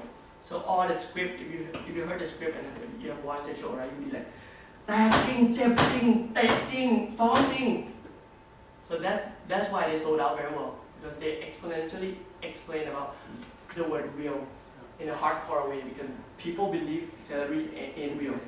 See my point? So it doesn't have to be a company, it can be even event or show. Okay? This is my side project. I sell this right now. So it's called physics. The category is called draft beer pourer. So this is the size of a bottle in Thailand, Chang, whatever, right? So you can put it in, and what it does is that it transforms a bottle beer into a semi-like draft beer just by pouring it out. Okay, so if you pour like that, it gives you the smooth beer, and towards the end you pour that. It will pump up a yogurt foam. Not sweet though, but yogurt foam and using the sound wave technology and make sure it come out very creamy and tasty. Okay? Oh, their story is amazing, right? So regularize here. Everyone is like, regularize here, physics is here. Regularize here and physics is here. The founder is very interesting. One of them do space mechanics. And then he invented this sound wave formula that ensure your beer's foam is the best. Okay? So like, okay, fuck it, I'll just buy it. So we have a testing night, it was all drunk because everything is so good. So suddenly I have this problem. that I never had it before. My problem was, shit, bottles beer suck. See my point? I have never had this problem until I met this guy for this product. Bottle beer sucks. I couldn't go back to bottles beer without physics anymore. So that's why it's a new category. Okay. So I'm the exclusive seller now in Thailand. So if you want to buy this, but that's my side project. I just want you to see my portfolio. My side project, I sell this because I believe it's gonna go big in the future because of the category concept. Okay. This guy is very good. So you know duplex condo, right? So a condo with 2 floors. Okay. What does duplex condo mean to you? I'll take 5 more minutes. So duplex condo meaning you're high so, you're chic, you're in town, you're cool, and it's pretty fucking expensive. Okay? And this guy I know, my CEO of Origin Real Estate, right? What he does was that he turned a duplex condo and create this new word called dual space and put a duplex condo in a 23 square meter rooms. Okay? Very interesting, right? And then he sell it at a price where you cannot be compared in the market at all. His salesperson comes in and say, hey, we're the only one who have high ceiling in Khun. 200,000 square meter per 200,000 Thai baht per square meter by sold out in 3 days. Unbelievable price, super high price. But they sold out because it's uncomparable to other projects. See my point? Uncomparable to other projects. So it's like an affordable duplex. They don't say affordable. You get a duplex. See your point? You get a duplex with 3.5 million Thai baht. Okay? Okay, bye. Like it's impulse and yeah. What was the turning difference then? So it's dual space. So they use dual space and reflect as a duplex. So with your 3 million, right, you probably visit like 5-10 condos, right? Say, I felt like it's too small, condo is too small lah. And then you go to the Nightbridge, right, and say, oh shit, I got a high ceiling here. And then of course he highlighted the windows, right? The view was amazing. Of course, the whole space was just 20 here. This is the roof. This is everything, right? But that's what he saw. Okay. The stock went up 2 times and now go down already. but he make money out of this concept and category around 10,000 ล้าน in 2 years. So 10,000 million Thai baht in 2 years. So that's how he make out of this category and side concept. Of course, it's copyable lah. So, right? It's like, okay, so everyone copy high ceiling, and he jumped to the next one, which is Park Origin already, which is a smart condo. Okay, a smart condo. So he jumped, and it evolved throughout time. Okay. Okay. 5 minutes. Not just legendary companies that are built, people are built as well. So the skill you're getting today is a lens of a different maker, right? A pink lens. Okay. You like pink? A pink lens. My interesting view of this perspective is used. I start knowing which one will become a celebrity, because you saw the category, right? And I start knowing and I start following people who have 5,000 followers, and it turned into 100,000 followers within 2-3 months. Because you start using this lens through people as well, not just companies. Okay. So for example. From the past, there are people like this, right? I'll tell you, we have 5 minutes, right? So I'll tell you the story of this guy. Who's this guy? Muhammad Ali? Is he Thai? No. Okay. Is he from Thailand? No. Have he ever come to Thailand? No. Okay. How did you know him? He's famous. Okay. Why is he so famous? That is again in my textbook. When I was grade 3. It was great. He was great. He was the best. How great? What? How great? The greatest boxer that ever lived. You sure? In different ways. Okay. Yeah, I mean, his personality with his talent. Yeah. Good. That's a way. So I want to be so.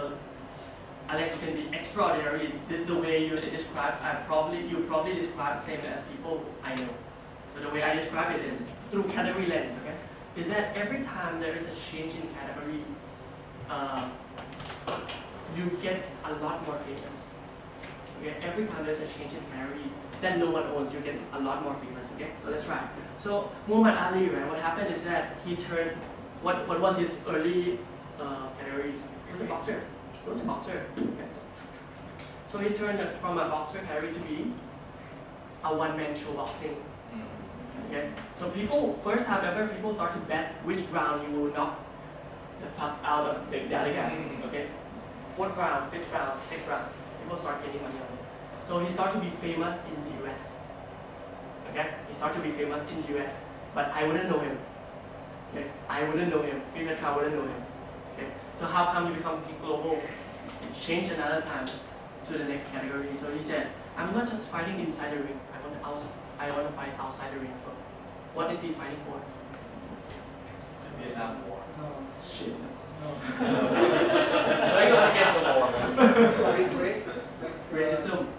So it's fighting for people inside the ring, where a lot of his friends got cheated by the referee. Right? So it was one day he was wearing suit and tie and wearing his boxing Glove. boxing glove, and he was fighting outside the ring. And he became recorded in the textbook. And somehow I'm in Thailand and I read this thing, and I was okay. He's such a great guy. See my point? So that's how it works when it comes to category design.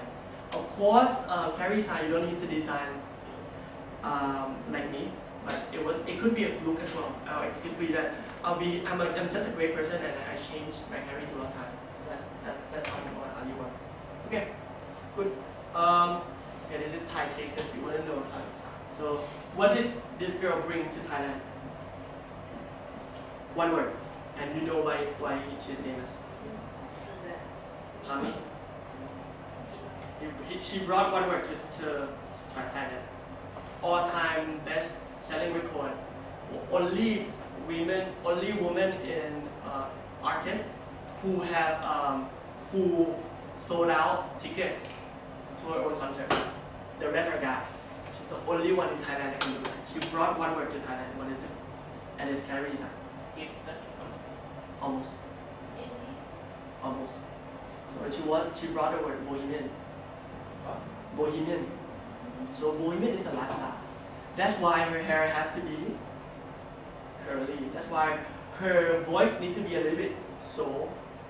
That's why when she goes to concert, she doesn't wear shoes. Famous for that. See my point? So that's how it works. This band is called Polpat. Polpat launched their band with one word concept as well. Power word. So what was their music style? Retro. When there were modern music all time high, people were like hip hop shit, whatever. And then in Thailand, we're like rock jai whatever. Right? Everything is like so modern here. Oh, I'm so sick. There was a time where I'm so sick of modern songs. Like your guitar is too loud, guys. And then they launched a softly kind of retro kind of music that used to resonate with my father and all this stuff. And in a very interesting way. So launch a retro music. Okay? Right. No time for that guy. And then in every industry, right, there is this guy who are the different makers. Okay? Okay, from the past to present, all industry different makers are created every day. So I wanted to leave you guys with the big question is, are you the future different maker? Nice to meet you today, and then let's meet in the future. Thank you guys.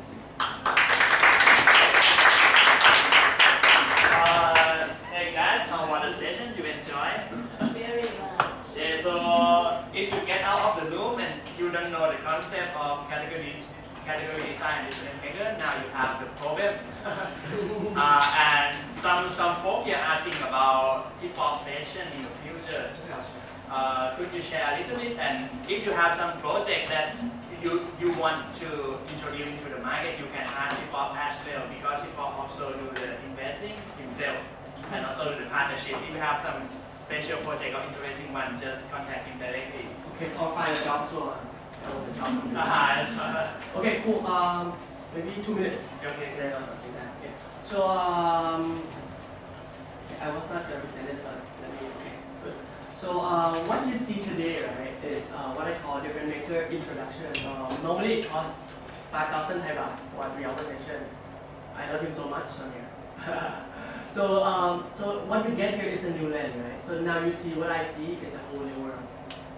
Okay? So initially, before you come into this room, you'll be like, I'm not sure what to do business. I'm not sure what company to join. I'm not sure what to start. So now you're more sure. I wouldn't say you'll be successful yet, but you're more sure because you see which one is pink, which one is gray. Okay? I run a Make the Different workshop. I will run one more time towards the end of this year. You get the how-to. You get the how-to. You'll be weird and wonderful by yourself. So you know how to design a category by execution. Okay? So it's a 2-day workshop. It runs at a resort. Very nice. I like to call it a creative workshop as I'm designing my own category of workshop as well. So join me.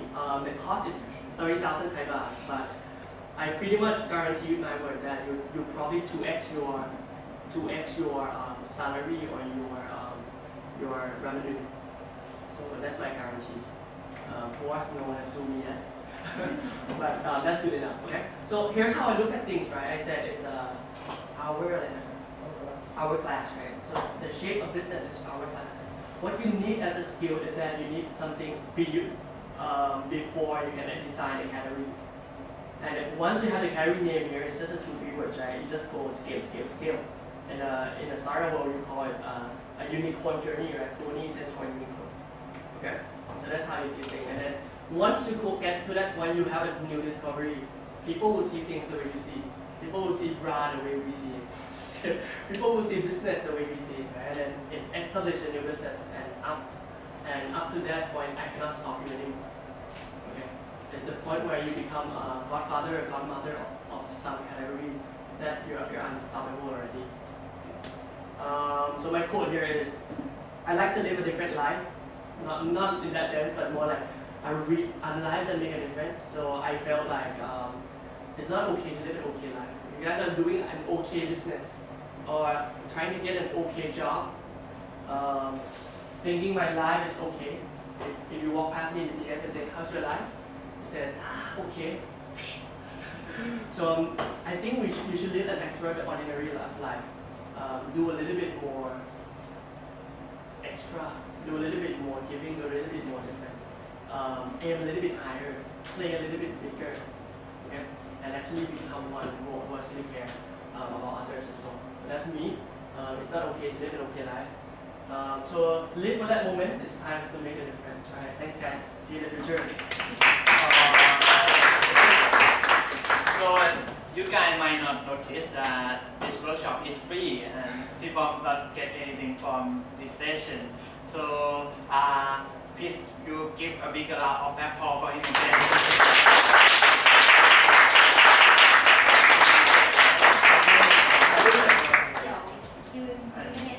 Apart from my team, so would like to give recognition. เดี๋ยวเขาขยับมาหน่อยแสงมาทางฝั่งเทปเข้ามาข้างหน้าได้1 2 3 4ต่อมา And then we will have a lot more. Maybe next month we will have entrepreneur sundowner where we bring the real entrepreneur who have hands-on experience and sharing to our ecosystem. And then we will have some kind of this workshop one again every 2 months. If you want to participate and learn from the real entrepreneur who have their own experience sharing how they conduct business to be success, please follow us. Thank you so much for today. If you have any question, you can ask about just for directly to him. And then we will have some evaluation form that you may get bored for that, but we have to do some evaluation as well. After you get outside the door, we will have some barcode. Could you please scan by your phone and do evaluation for us so we will get to be better at conducting this kind of workshop in the future. Thank you so much for today. Thank you. And last one, if you're interested in my workshop, right? I'm conducting towards the end of the year. It's called Different Maker and Napitang, right? So just search it and like it, and then you'll probably see it show up once the event is created. And that's my personal Facebook. So anything I can be helpful of, just contact me. I try to be responsive as much as possible to help Thai entrepreneurs. So let me know. meet. Bye bye.